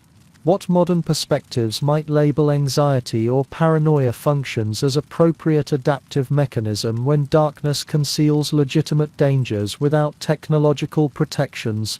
Certain professions claim the night as their domain. Night watchmen patrol community boundaries, calling hours and watching for fire or intruders. Midwives often work during darkness when many births reach critical stages. Millers sometimes operate during night hours when water flow remains consistent without daytime agricultural demands. These night workers develop specialized knowledge about darkness, serving as intermediaries between day and night worlds. Stories take on special power when shared in darkness. The circle around fading firelight creates perfect environment for tales that explain the unexplainable, that bind listeners together through shared emotional experience. The tradition of night storytelling serves multiple functions: entertainment during hours unsuitable for productive labor, transmission of practical knowledge embedded in narrative, reinforcement of community bonds through collective experience. The Church offers structured response to night's terrors through evening prayers, through saints specifically associated with protection during darkness, through blessed objects believed to ward off night dangers, both spiritual and physical. These religious frameworks provide psychological tools for managing fear while establishing behavioral patterns like evening prayer that serve practical safety functions by accounting for household members and securing dwellings before full darkness descends. Dreams hold different significance in medieval understanding, potentially carrying divine messages, visitations from departed souls, prognostications of future events, or evidence of spiritual warfare occurring during sleep. This perspective transforms nighttime consciousness from simply reduced awareness to alternative state where important spiritual and psychological work occurs. Dream interpretation becomes practical skill, rather than mere entertainment or psychological curiosity. As you huddle in darkness, the community around you becomes both your protection and your constraint. Extended night hours, especially during winter months, force closer physical proximity, shared resources, mutual dependence, too often romanticized by modern notions of pre-industrial community. This closeness brings security, but also friction, conflicting needs negotiated in confined spaces, private desires subordinated to collective survival requirements imposed by darkness's limitations. The approach of dawn brings visceral relief, that transcends cultural or historical boundaries. The gradual lightening of eastern sky announces renewed safety, restored capability, return to fuller version of human agency. This transition from vulnerable night to empowered day creates daily experience of renewal, of survival, of having once again outlasted darkness, a rhythm your electrically illuminated existence has muted, but not entirely erased from human psychological response. Survival does not belong to the strong, nor to the clever, nor even to the lucky. In the medieval world, it belongs to the bonded.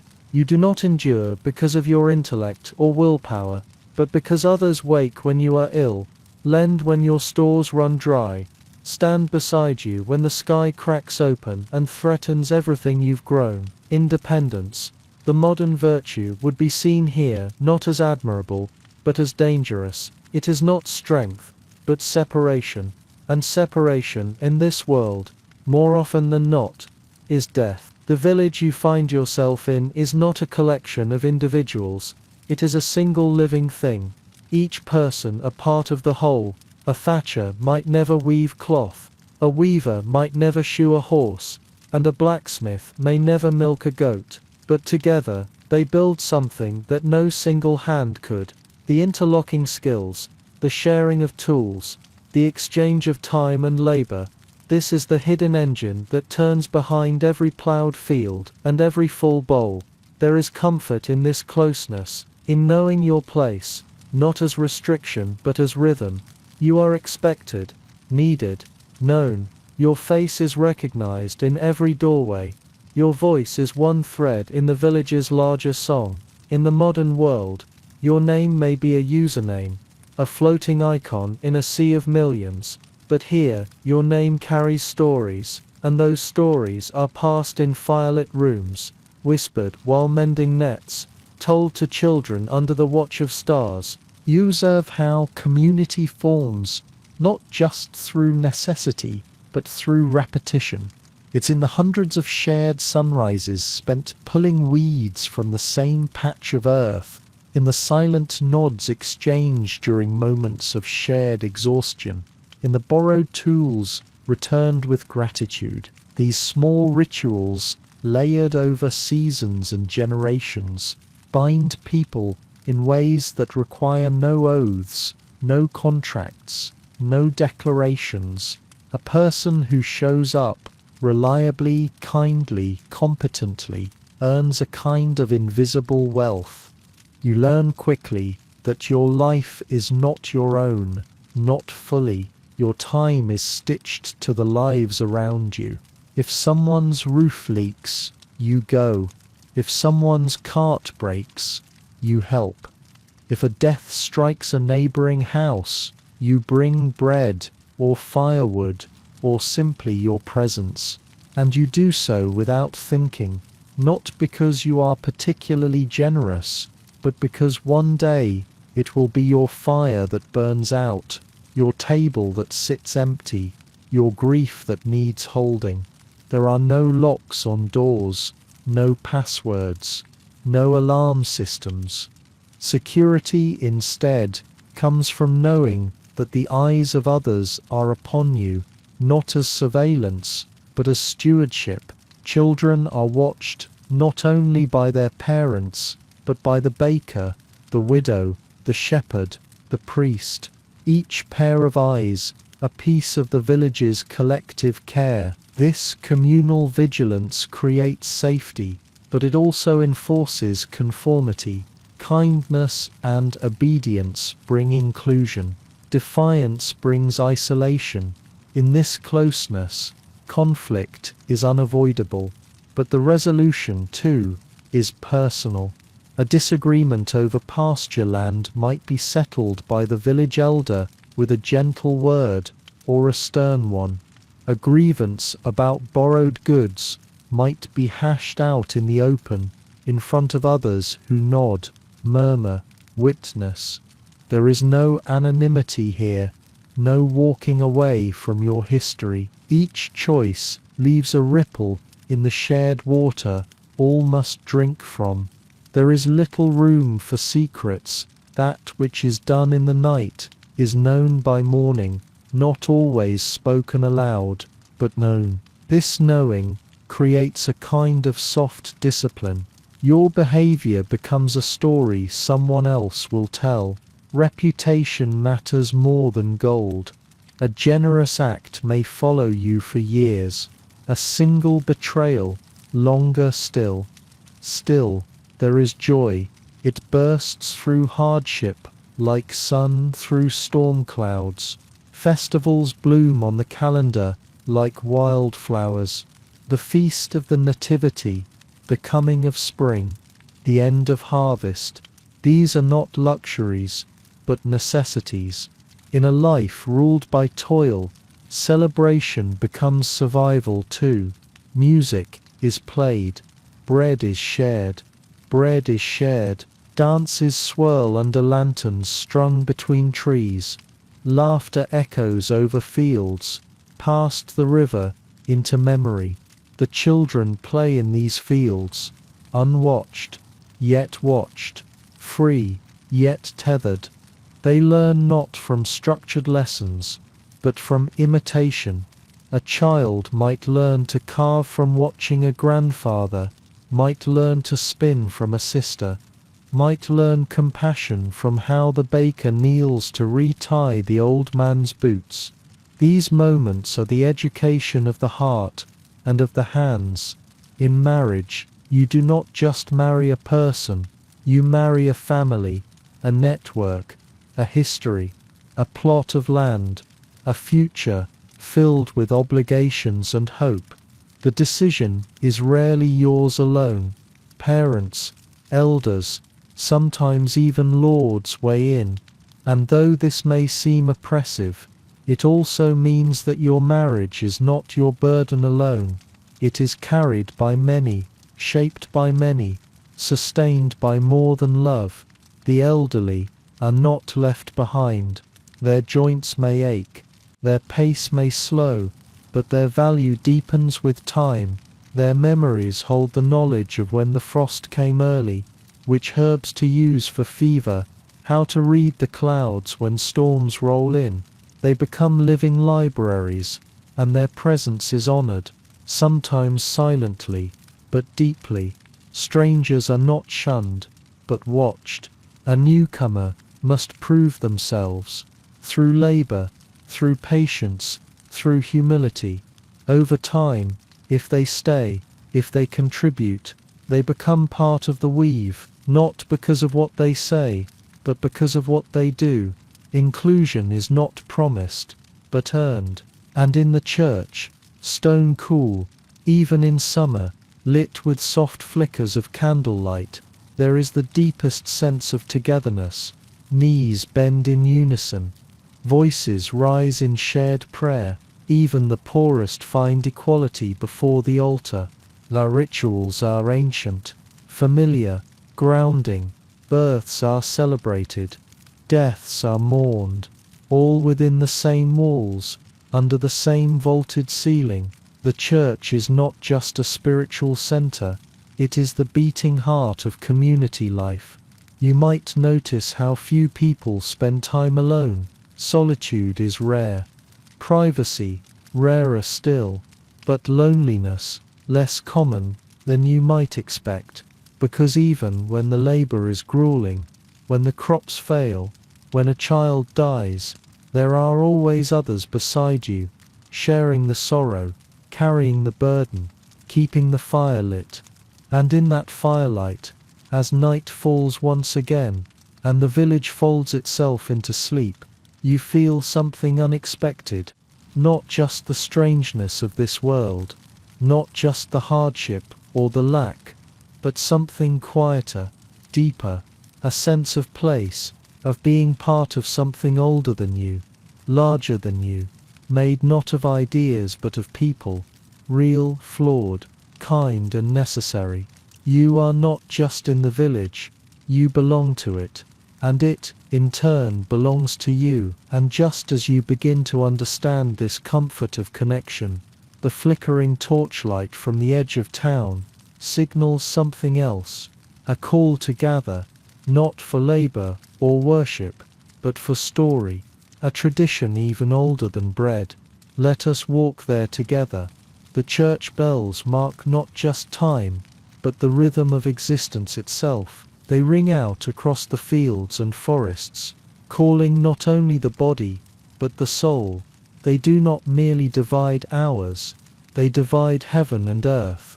Their sound is not heard, it is felt deep in the chest, deeper still, in the part of you that has no name. When they toll, heads bow instinctively, hands still mid-task, hearts pause to remember, we are not alone in this world.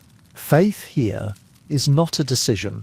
It is not a Sunday event or a private whisper of hope. It is the very water in which you swim, the air you breathe without question. From the first time your eyes open to the flicker of candlelight beside your mother's bed, to the last time they close beneath the weight of a priest's blessing, faith holds you. It defines your birth, your marriage, your harvest, your sickness, your death. You do not believe, you live belief. The church stands at the center literally and symbolically. Its spire reaches higher than any roof, its bell louder than any voice, its shadow longer than any wall. Within its stone walls echo the hopes and terrors of the community, the prayers offered for good weather, the weeping of confession, the silence of awe. No separation exists between the sacred and the daily. The priest blesses your bread and warns of your sins in the same breath. God watches not just on holy days, but in every cracked bowl and every spilled seed. You walk into the church not for novelty, but necessity. The stone floor chills your knees as you kneel, no cushion offered nor expected. The scent of beeswax and incense clings to the air, mixing with the damp of stone and the lingering breath of a dozen prayers. Light filters through stained glass in fractured beams, touching the faces of peasants and lords alike with equal grace. The Latin chants swirl around you, words you do not understand but feel with certainty nonetheless. They are not language, they are music, are mist, are mystery. Fear and comfort intertwine like vines through your thoughts. You fear damnation, yes, eternal suffering, purging fire, divine judgment, but you are also comforted by the idea that life has meaning, that suffering is not random, that death is not the end. The church gives structure to the formless chaos, a reason for plague, a purpose in drought. A divine eye watching even when the Lord turns his back. You witness miracles and curses with equal reverence. A child surviving fever is a blessing. A cow dying in spring, punishment for a hidden sin. Superstition and scripture walk hand in hand.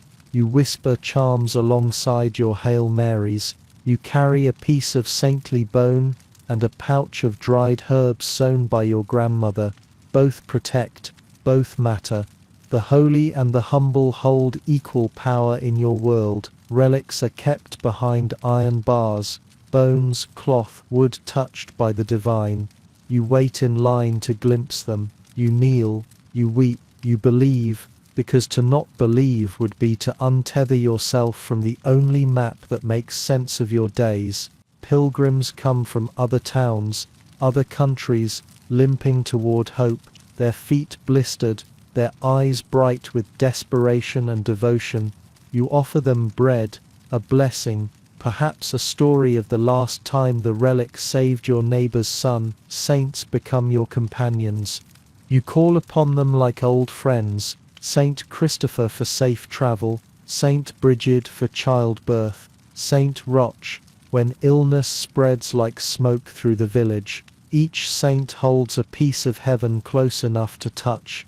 Their statues wear real clothes. Their images receive kisses. Their names are whispered into bread, dough, carved into lintels, sewn into wedding garments. Witchcraft is not fantasy here. It is real, or real enough to cause fear, a woman who speaks too boldly, a man who knows the names of too many herbs, a child born with an extra finger. These things ripple through the village. Whispers rise like mist. A trial might follow, or a quiet disappearance. The line between healer and heretic is thin, and drawn by those with fear in their hearts. The calendar of your life is shaped by feast days and fasts. Lent's hunger reminds you of Christ's suffering. Easter's bells feel like resurrection, not just of spirit but of earth itself, bulbs returning to branches, warmth seeping back into soil. Christmas comes not with lights and gifts but with candles and long vigils, waiting for the light to return. Every sacred season reflects something in nature's own rhythm. The church teaches not only morality, but how to live in time. There is no schoolhouse for most, but there is learning. The priest teaches what matters, how to pray, when to kneel, what sins require confession. You learn not from books but from symbols. The lamb carved into the chapel arch, the serpent etched near the font, the cross, of course, always the cross above doors, on walls around necks, painted on coffins. You do not need to read to know what it means.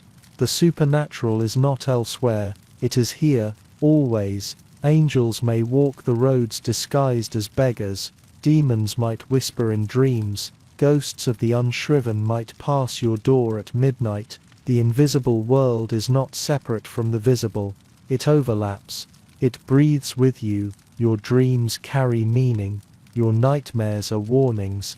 Every illness has a spiritual cause, every recovery a miracle.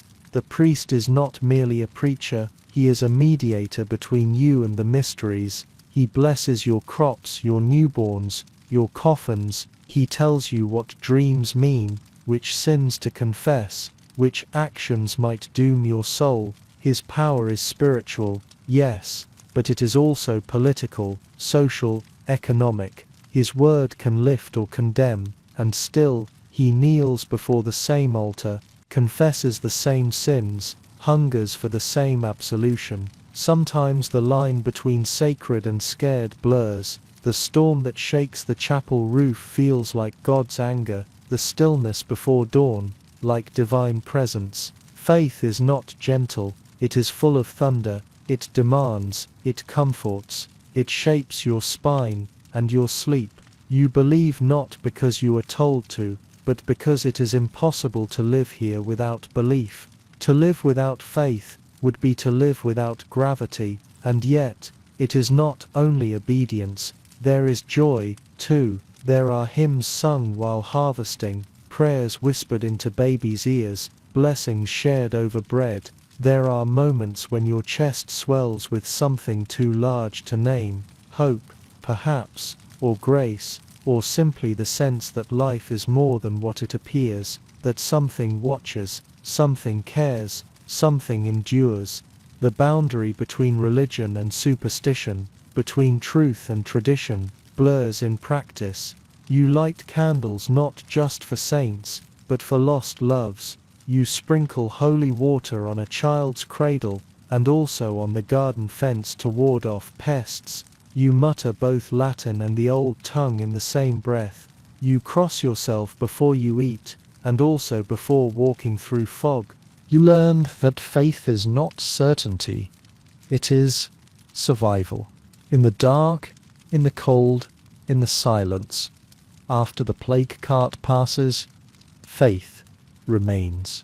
A fragile, flickering thing, yes, but also the only flame that does not die, and as belief shapes your nights and governs your fears, you begin to notice something else, how time itself bends and breathes under the weight of holy rhythms, not seconds and hours, but bells and fasts, festivals and vigils, a calendar shaped by stories, not schedules. Let's follow its passage together. Time moves differently here, marked not by clocks, but by sun and stars. by planting and harvest, by the sound of hooves on thawing ground, and the silence of snow settling on a thatched roof. There are no hours to track, no minutes to count, no beeping reminders, no glowing rectangles measuring every second. Here, time is fluid and cyclical, less a march forward than a spiral returning, again and again, to the same sacred turning points. You begin to feel it in your body, the weight of winter in your bones, the restless itch of spring in your hands, the heaviness of harvest in your back, the slow exhale of autumn in your lungs. Time is not external. It lives within you. It teaches you patience without words. It disciplines your impulses, not through punishment, but through rhythm. The day begins not when your phone tells you, but when the sky lightens from black to deep indigo, and it ends not at midnight, but when the last ember fades, and your body succumbs to fatigue that work has earned. Night is not a nuisance to be banished. It is a boundary, a teacher of rest. The sun becomes your only reliable clock, the stars your map, the moon your calendar. Seasons here are not quaint background decoration. They are characters in your story. Spring arrives as a shy visitor, hesitant and tender, bringing with it the first hints of green, a blade of grass, a crocus, a thin sheen of warmth on your skin. You feel it, not just in the air, but in your chest, a loosening, a lifting, hope as sensation. The first shoots of barley make your throat tighten. Hunger may still linger, but it has a countdown now. You are surviving winter. You are returning. Summer is not leisure, but labor. It is long days of sweat-soaked linen and blistered hands, of weeds pulled and water hauled, and fields watched with anxious prayer. There is joy, yes, ripe berries, the scent of cut hay, laughter during late twilight, but it is a joy steeped in pressure. Every sunny day is a gift with strings attached. Work harder now, store more, prepare, because always, on the edge of your mind, winter waits, autumn brings reward and reckoning. Baskets fill, cellars crowd, smoke rises from drying herbs and curing meat, but this is not abundance without anxiety. You measure your harvest by how long it must last.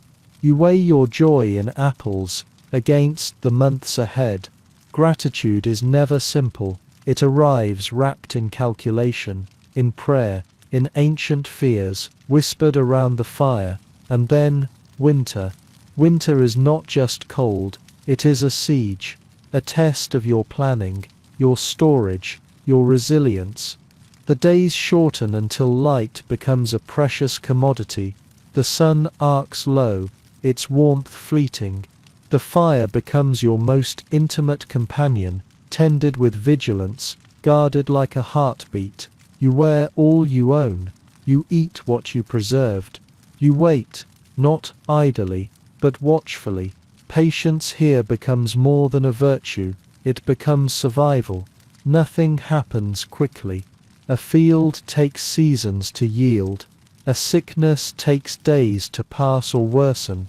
A child takes years to become a helping hand, and so your soul adjusts. You stop rushing. You learn to wait with your whole being. You come to understand that growth, like healing, does not obey your urgency. You mark time with feast days and phases of the moon, with the flowering of trees and the migration of birds. You notice how the light changes, how shadows lengthen. You learn which wind brings rain and which brings frost. Nature becomes your calendar, your teacher, your oracle. You don't count days. You listen for them. You become slowly, and without knowing it, an instrument of the seasons, played by forces larger than yourself. You are bent like wheat in wind, hardened like oak in frost. Your joy expands in summer and contracts in January. You begin to expect nothing to stay the same, and that expectation becomes a kind of peace. The year is not one shape but many, a circle of repetition, a ladder of tasks, a river of return. There are times to sow and times to reap, times to mourn and times to dance. Ecclesiastes becomes not a scripture, but a lived truth. To everything, a season. To everything, a reason. Each season has its smells. Spring smells of wet earth and new green. Summer of sweat and sun on wood. Autumn carries the scent of decay and spice. Winter smells of smoke, of wool, of bodies huddled close. These are not just details, they are reminders. Time is sensory. Time is alive. You begin to remember differently. You do not say last month. You say when the elder tree bloomed, or after the last frost, or in the week the geese flew over. Memory attaches to moments that matter, not numbers on a page. Emotion binds itself to natural signs, to smells and textures, to sounds. The cold teaches humility. The thaw teaches gratitude. The heat teaches endurance. The wind teaches listening. Each element, each pattern, each shift in the sky becomes a line in the poem of your life. A poem written not in ink, but in repetition and feeling. There is no wasting time here, only waiting with it, working within it, accepting its gifts and its refusals. You begin to understand that nothing blooms forever, that even the most beautiful fields must lie fallow, that even the most joyful days carry a shadow. This is not pessimism, it is preparation, it is balance. In a world where death is near, where food can run out, where firewood can dwindle, you learn not to count your years, but to count your seasons. How many springs have I seen? How many summers did I harvest well? How many winters did I survive? Age becomes not a number, but an accumulation of endured cycles, of lessons embedded in the weather of your skin. And when you see the elderly in your village, their steps slow, their gazes deep, you realize they are not merely old, they are timekeepers. They are living calendars, memory books, guides. They know when the rains came early. They remember the winter when the river froze solid. They carry not just stories but survival.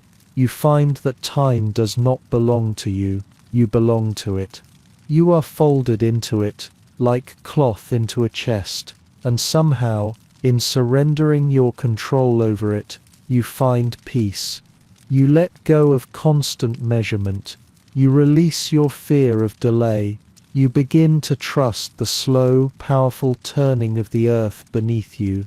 And when the solstice arrives, whether winter's longest night or summer's fullest light, you do not celebrate it as a novelty, but as a sacred hinge in the door of the world, a turning point, a reminder that nothing, not even darkness, lasts forever. And so, as the wheel of the year turns once more, you begin to see time not as a thief, but as a weaver, each day a thread, each season a knot, each year a tapestry more beautiful for its imperfections, its wear, its fading in places.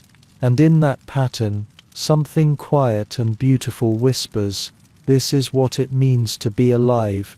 And as that tapestry unfurls, you begin to feel the thread of life itself thinning in your fingers. not as something tragic, but as something real and precious. The brevity of life here is not a fear, it is a truth, and truth in this world is sacred. Let us now walk beside that oldest of companions, death. It arrives not as a stranger, but as a neighbor, familiar, predictable in its unpredictability.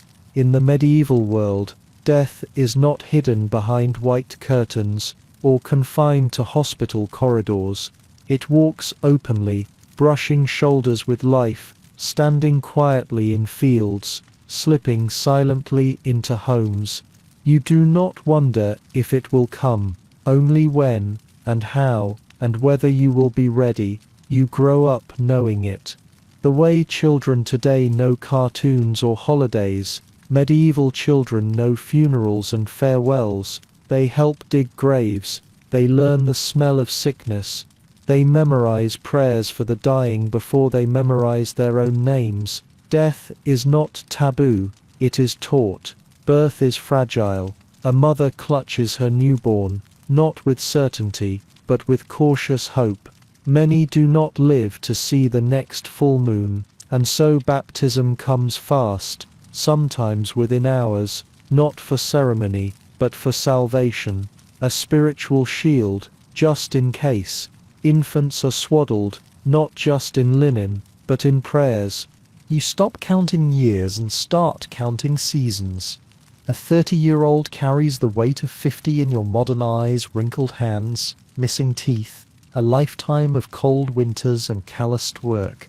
They are not young adults, but elders, survivors, witnesses to all that the plague did not take. Few reach true old age. 50 is rare, 60 exceptional. If someone grows grey-haired, they are no longer just a person. They are a living library, a vessel of memories, rituals, seasons. A body bent not by decay, but by endurance. There are no life insurance policies, no hospitals, no interventions to reverse disease. A fever is not a passing inconvenience. It could be the end. A broken bone might never mend straight. Childbirth is a gamble with odds you pray to tip. Yet you are not paralyzed by fear. You move forward, not because you are brave, but because there is no other choice. You work, you laugh, you give birth, you bury. You live not despite death, but with it. Pain becomes part of the body's language. Aching knees, rotting teeth, failing eyes. These are not problems to be solved. They are facts to be endured. You walk slower, you carry less, you hum to distract yourself. You become your own doctor, your neighbor's nurse, your family's midwife. Healing is community knowledge passed hand to hand. And when someone dies, the entire village knows, not through a post or an announcement, but through the slowing of footsteps, the stillness of smoke, the hush at the well. Grief ripples outward. Women gather, men lower their eyes, children stare and remember. There's no need to pretend. Mourning is honest here, but mourning is not the end. The field still waits to be sown. The animals still need to eat, so the dead are buried, songs are sung, bread is shared, and then life picks up its tools and moves forward, pulling sorrow behind it like a worn cart. And in this closeness with death, life becomes more vivid, a warm bowl of stew, a baby's laugh, a clear sky after weeks of rain. You notice more, you feel more. Not because you are sentimental, but because you know everything, even joy, is borrowed time. People dance, even after loss, not to forget, but to remember the ones who can no longer dance. They feast in honor of those who no longer hunger. Grief and joy exist side by side. woven together, not opposed. This, too, is survival. Even the way you say goodbye changes. It becomes quieter, less grand. A longer hug, a second glance, a piece of bread left behind, a kindness, just in case. Every goodbye carries the weight of possibly being the last. And so you live not forever, but fully. You do not plan for retirement. You do not delay your dreams. There are no bucket lists. There is only now, this meal, this fire, this fire, this fire, this fire, this breath. In this world, happiness does not come from security or long-term planning. It comes from presence, from making it through another winter, from waking up with someone you love still breathing beside you. You celebrate with what you have. You cherish what you might lose. The people here are not morbid. They are not pessimistic. They are practical. Death is not a horror. It is a fact. It is not ignored. It is integrated. And in accepting it, they do not become numb. They become grateful. The funeral is not just an end. It is a mirror. It reminds you that this will be you one day, that your name will be spoken by those who outlive you, that what you build, what you give, what you love, will echo in the memories left behind. And still, there is music. Still, there is dancing. Still, there is wine and wool and warmth. Because to stare too long at the darkness, without lighting a flame, is to forget what it means to be human. And that is perhaps the greatest lesson of medieval mortality, that we do not live in spite of death. We live because of it. Death is the edge that sharpens joy, the silence that makes laughter louder, the darkness that makes firelight beautiful. And so, against this solemn backdrop, something marvelous happens. Music begins. Bread is shared. Ribbons fly in the wind. Laughter erupts from the belly like birds startled into flight. For even in the shadow of death, perhaps especially there, joy finds its place. Let us now step into the dance. In the midst of hardship, joy erupts with surprising intensity. It does not wait for permission. It does not ask if the harvest was good, if the children are well, if the ache in your bones has faded. Joy simply arrives, uninvited, but not unwelcome, like a burst of sun through a break in the storm clouds. In a world shaped by struggle, celebration becomes sacred. Feast days are not occasional. They are essential. They are the punctuation in a long, unending sentence of toil. The calendar is woven with saints and solstices, each one a reason to pause, to sing, to eat more than you should. These days mark more than time. They mark survival. Another season passed, another planting done, another child baptized, another soul laid to rest. Joy and grief walk together into the feast hall. The square fills early. Garlands are hung. Bread is baked with more care, more honey, more flour than usual. Barrels are rolled out, not for trade this time, but for laughter. Music begins, not orchestras or polished performance, but a fiddle straining against time, a drum made from stretched skin and memory. The rhythm is not perfect, but it is felt deeply. Bodies begin to move, not from instruction, but from instinct. You feel the ground beneath your feet echo with the beat. You feel the joy rise, not as a thing apart from sorrow, but braided with it. Your body remembers before language, before clocks, before consequence, how to sway, how to laugh, how to forget the ache in your hands and the worry in your stomach. Children run barefoot, their voices wild in the air. Old women dance with younger men. Strangers become kin for the span of a single song, a shared loaf, a passing drink. These moments become the stitches in the fabric of the village, tiny, joyful knots that hold everything together when the winter comes again. You watch as clothes, normally plain, take on color, ribbons, bright sashes, wreaths of flowers or wheat.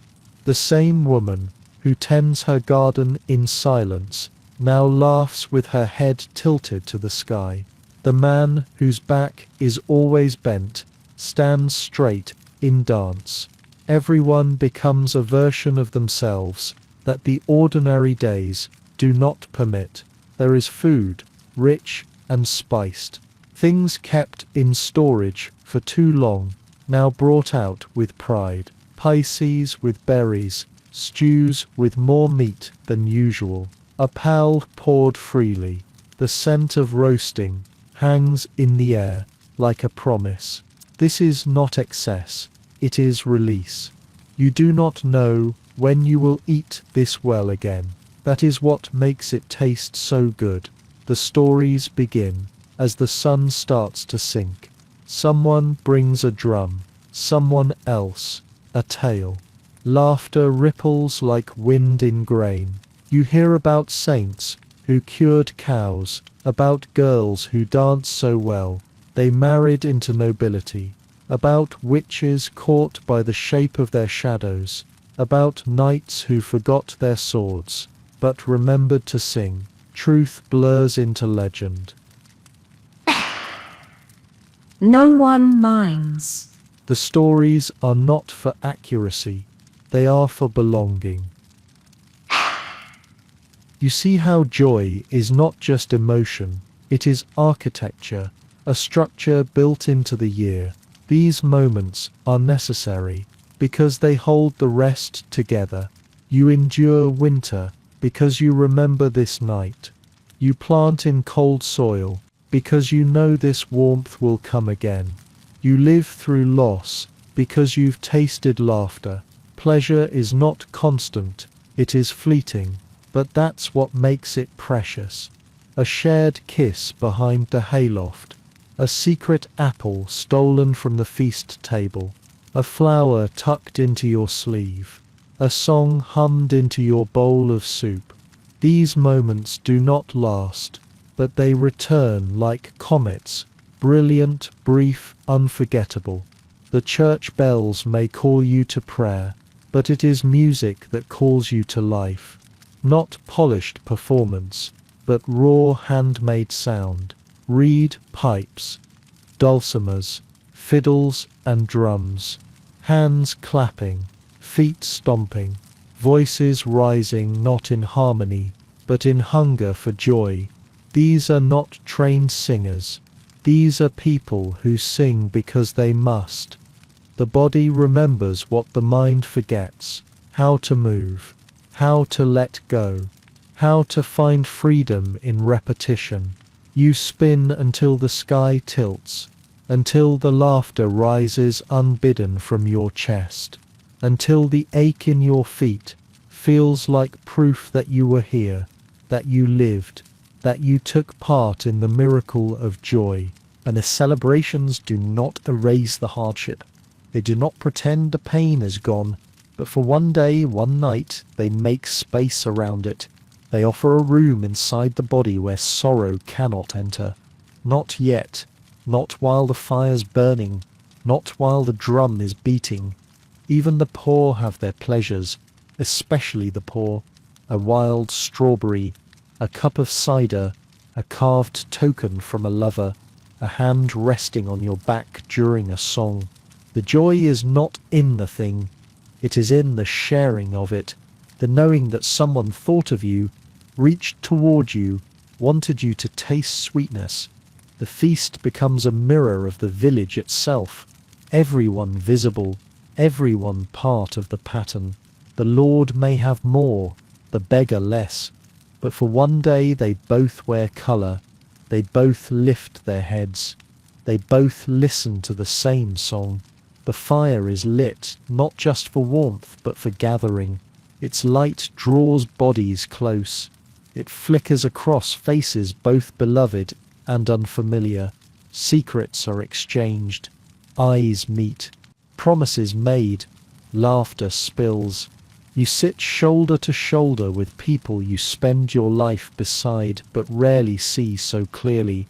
As the moon climbs higher and the music slows, you feel something ancient settle into your bones. A calm that comes not from absence of trouble, but from presence of joy. The fire dies down. The last cups are drained. Someone begins a lullaby, not for children, but for the night itself. These celebrations are not escape. They are remembrance. They remind you of what matters, of what lasts, not gold, not titles, but shared bread, shared breath, shared songs that echo long after the voice goes quiet. You fall asleep that night with sore feet and a full heart, the ache of joy still warm in your muscles, and in your dreams the ribbons still fly, and the music still plays, and the stars above the village are just close enough to reach, and among these flickering moments of music and myth, the stories begin to rise, real lives, once lived in this same world, each with their own quiet journey through hardship, through love, through time. Let us now step into one of those lives, a man with dust on his boots and stories in his pockets. He was born to a family of modest means, his horizon marked by hedgerows and a distant steeple. The fields were familiar, the roads few, and the farthest thing he'd seen was the market 2 villages over. But even as a child, Thomas stared at the wagons that passed through, their wheels heavy with foreign dust, and felt something pull, a hunger, not for wealth, but for elsewhere. His father wanted him to take up the plough. His mother prayed he'd join the cloth. But Thomas learned early that some paths whisper louder than others. And so one day, with a pouch of dried apples and a few coins sewn into his hem, he followed the road out, not knowing where it would end, only that it did not circle back to home. He became a travelling merchant, though no one gave him that title at first. He called himself a carrier, a runner, a go-between. He carried what people could not find where they lived: salt for inland villages, wool cloaks for those who had never seen sheep, beads for places where the rivers made glass rare. In return he collected stories and dust. Thomas learned quickly that goods carried more than value. They carried dreams. A bolt of silk was not just fabric, it was the whisper of a faraway port, of ships and spice and cities no map in his village had ever drawn. A packet of cinnamon could hush a crowded room. A carved comb might become a dowry. The smallest thing, if rare enough, became sacred. His feet bled in every season. Winter froze them. Summer scorched them. He walked roads cobbled and rutted, paths muddy and narrow, borders that shifted with war and rumour. Sometimes he travelled with a caravan, sometimes alone. Wolves howled in the distance more than once. Bandits came close. He learned to hide valuables inside sacks of dung and to sleep with one eye open.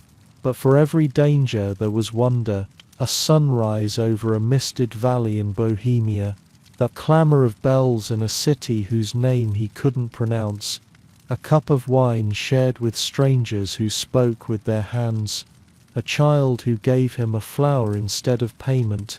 These things he did not sell, these things he carried in silence. He learned languages not from books but from necessity, a word for safe, a word for bread, a word for please. These became his second skin. He could not write letters, but he could negotiate a price in 4 tongues. His coin pouch was rarely full, but his mind was, with the shapes of other skies, the faces of other gods, the laughter of other fires. He saw plague before others spoke of it. Black flags in the windows, smoke that lingered too long, streets too quiet. He became a courier of grief as much as goods.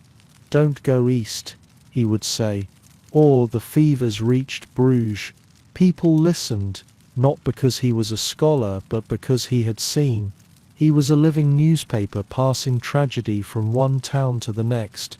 Sometimes he stayed a week, a month. He once fell in love with a widow who ran a stall of herbs and honey. Her hands smelled of lavender. She laughed with her eyes. They made a place together for a while, but the road, like a tide, pulled him back. He left with more than he came, with a locket of her hair and a grief that made his footsteps heavier. He kept a ledger of sorts, not with ink, but in memory. He remembered who owed him and who fed him for free. He repaid kindnesses in ways that didn't always look like coins. A loaf of dried fruit left at a door, a mended wheel, a story told when the silence got too long. The world, he believed, ran on quiet debts. His body aged faster than his years. By 40 his beard was streaked with silver. His hands curled at the knuckles. His knees protested every morning, but still he walked. He knew no other rhythm, and besides, the road had become something more than stone and mud. It was him. To stop would be to vanish. Thomas died far from the village of his birth, in a port city where the air tasted of brine and foreign tongues. He was not buried beneath the yew trees of his mother's church, but in soil that knew nothing of his name. Still, a candle was lit. A priest said words. Someone wept. Perhaps a fellow traveller who had shared a fire, or a market girl who remembered his kindness. His satchel was opened after his death. Inside, a smooth stone from the Black Sea, a carved spoon, a worn coin with no kingdom, a scarf too small for warmth, a pressed flower, long faded. No one knew what these meant, but they were clearly precious, and in that Thomas was remembered. He was not a lord, not a scholar, not a name written in any chronicle, but he stitched the world together with every step. He carried pieces of one place into another. He made bridges out of boots. He brought news and goods and laughter and silence. He mattered, and though he rests in a grave with no heir to tend it, his footprints remain in the forgotten ruts of roads now overgrown, in the faded memory of a widow who once danced with a man who smelled of dust and nutmeg. His greatest journey in the end was not to any one place, but from anonymity to presence, from the edge of the village map to the margins of memory. And now, as the fire dims and the merchant's story settles, we turn to another kind of life, less travelled, more hidden, but no less profound. The life of a woman who served others, lived between layers of power, and carried the secrets of those who never once looked her in the eye. Let us now follow Eleanor. She was born to dust and destiny, her future written in her mother's calloused hands. Eleanor did not choose her path. It was sewn into her cradle linen, whispered into her childhood lullabies. Her mother worked in the manor's kitchen, her aunt in the laundry, her grandmother once served the lady's mother before her. Service was inheritance, a silent contract, a birthright, not of land, but of labor. She entered the great house as a girl, 11, maybe 12, wide-eyed and quiet. Her first task was to sweep the stairs. She did it for hours, not just to clean, but to learn, to observe who passed, who paused, who mattered. She learned the creaks in the floorboards, the weight of different footsteps, the smell of perfumes from distant places, the difference between scolding and dismissal. By 16, she became a lady's maid, a position of trust, though rarely of dignity. She dressed the one who dressed for court. She held pins in her mouth as she wound up hair that was not her own. She knew the fastenings of every gown, the stitching of every underlayer. Her hands were steady, her eyes downcast, her presence expected, but invisible. Eleanor lived between worlds, too refined for the scullery, too common for the dining hall. She saw everything and said nothing. She stood in the room when secrets were shared, when tears stained silk sleeves, when lovers left through side doors. She was not family. She was not friend. She was the furniture that moved and breathed. Her hands knew the texture of silk and velvet, though her skin never wore them. She folded lace. She could never afford polished mirrors. She'd never look into as an equal. She watched her lady admire her own reflection and smiled quietly, never revealing the ache that sometimes bloomed in her chest, an ache not of envy but of exhaustion. She rose before the sun, lit the fire, drew the curtains, laid out gowns like offerings. She waited in shadows.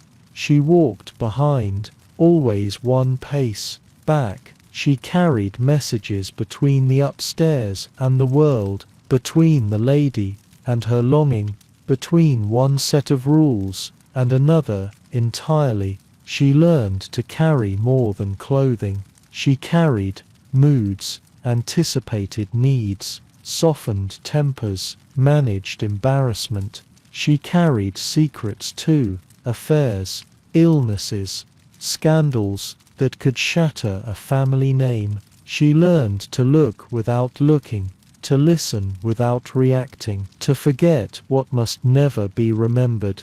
But her silence was not emptiness. It was armor, her observation, a kind of power. She knew who visited whom, and when. She knew which smiles were false, which alliances were fraying. She knew that in a household ruled by appearances, the quiet ones often saw the most. She was there when the lady fainted from grief, when the lord shouted behind a closed door, when the youngest daughter returned from the woods with her hem torn and her eyes too wide. Eleanor fetched water, smoothed hair, closed windows. She never asked questions, but she always knew. Her joys were quiet too, a plum tucked into her apron by the kitchen boy, a letter read by candlelight from a brother far away, the rustle of clean linen, the hush of the house at night, a moment of stillness, rare as silk, when no one called her name. She once fell in love with a stable hand who made her laugh. They met in the orchard, spoke in glances more than words. She dreamed for a time of a small cottage, of children with his eyes and her patience, but he was dismissed. After a quarrel with the steward, she never saw him again. She cried once, then returned to her duties, That, too, became a kind of muscle memory. Time passed, not in seasons, but in styles. New gowns replaced old ones. New portraits were hung. Children grew and left. Servants came and went. But Eleanor remained, a constant in a world designed to forget those who serve it. Her hair greyed, her hands stiffened, her back bent, one vertebra at a time. She lived not in her own home, but in the servants' quarters, narrow, cold, filled with shared whispers. Her possessions were few, a comb, a rosary, a ribbon from her youth. She wrote no journals, she left no legacy. Her name never appeared in a ledger unless followed by the word wages. And yet the household would have faltered without her. She knew where everything was kept. When the linens needed mending, which drawer held the heirloom brooch, when to speak, when to vanish. She was not the voice of the house, but its memory. When the castle came under siege, everything changed. The walls no longer echoed with laughter, but with footsteps and fear. Eleanor did not flee, she bound wounds, hid the silver, sat beside the lady at night, holding her hand as bombs fell in distant fields. Class dissolved, briefly, in the face of death, and still Eleanor served. Her end came quietly, not in fire or drama, a cough that would not leave, a slow fading the household barely noticed, until she was no longer there to light the fire. A replacement was hired. The work continued. The gowns were still laid out, the curtains still drawn. She was buried without fanfare, a grave with no stone, a name spoken only by those who once leaned on her in their most fragile hours.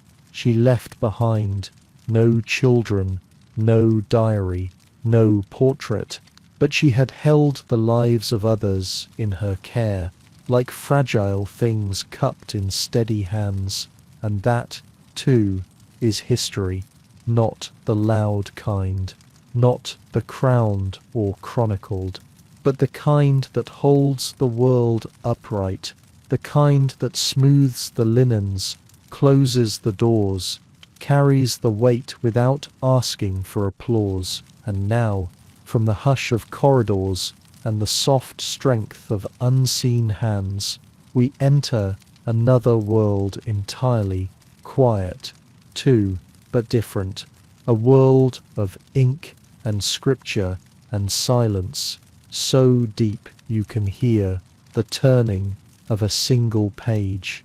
Let us now walk into the scriptorium and meet Brother Matthew. He surrendered his name to God, becoming Brother Matthew.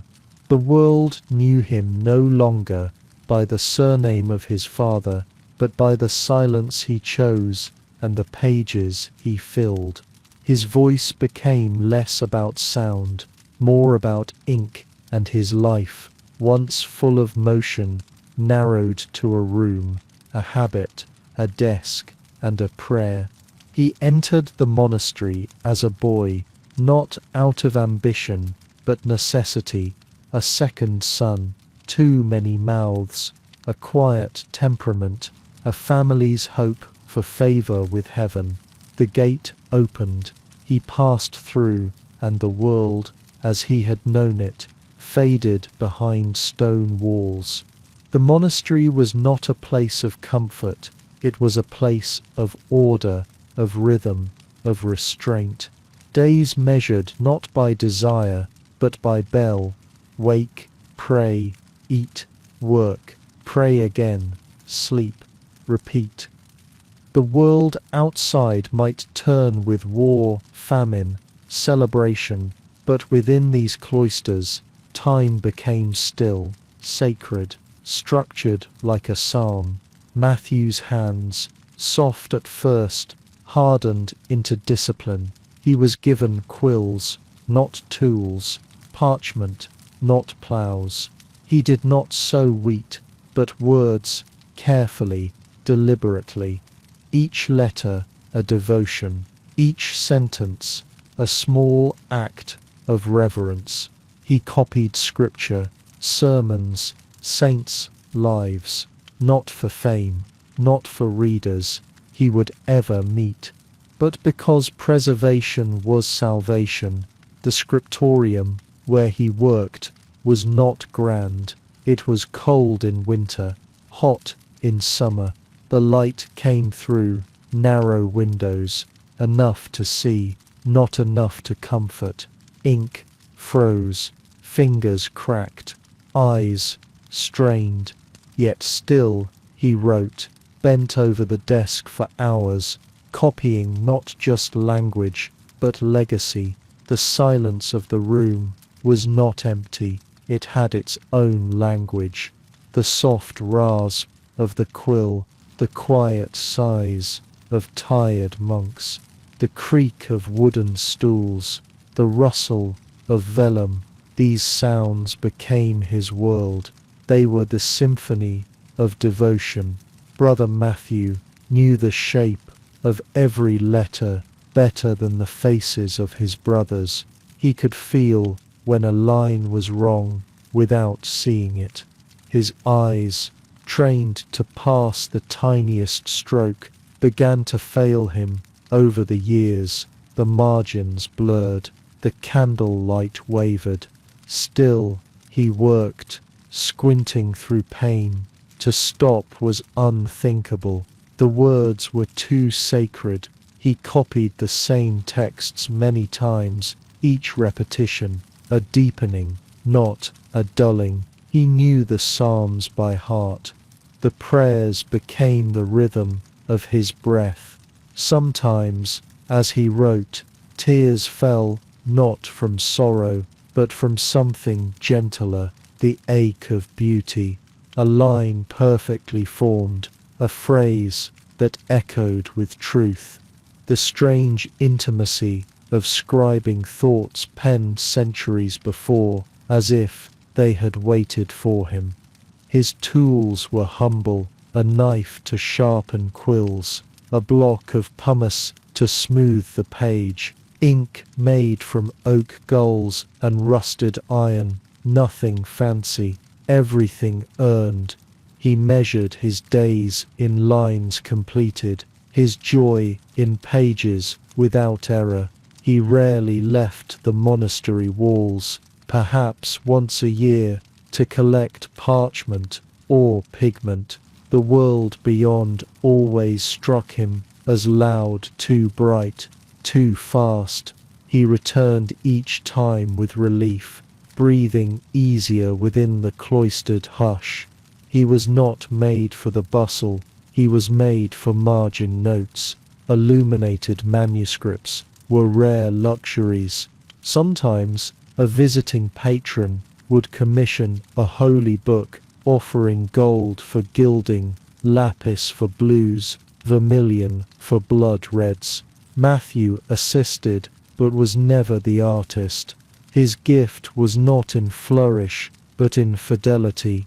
He was the quiet force behind the beauty, the bones beneath the skin. He slept in a shared cell, ate simple food, kept no personal items, but a smooth stone from his youth and a scrap of psalm tucked in his sleeve.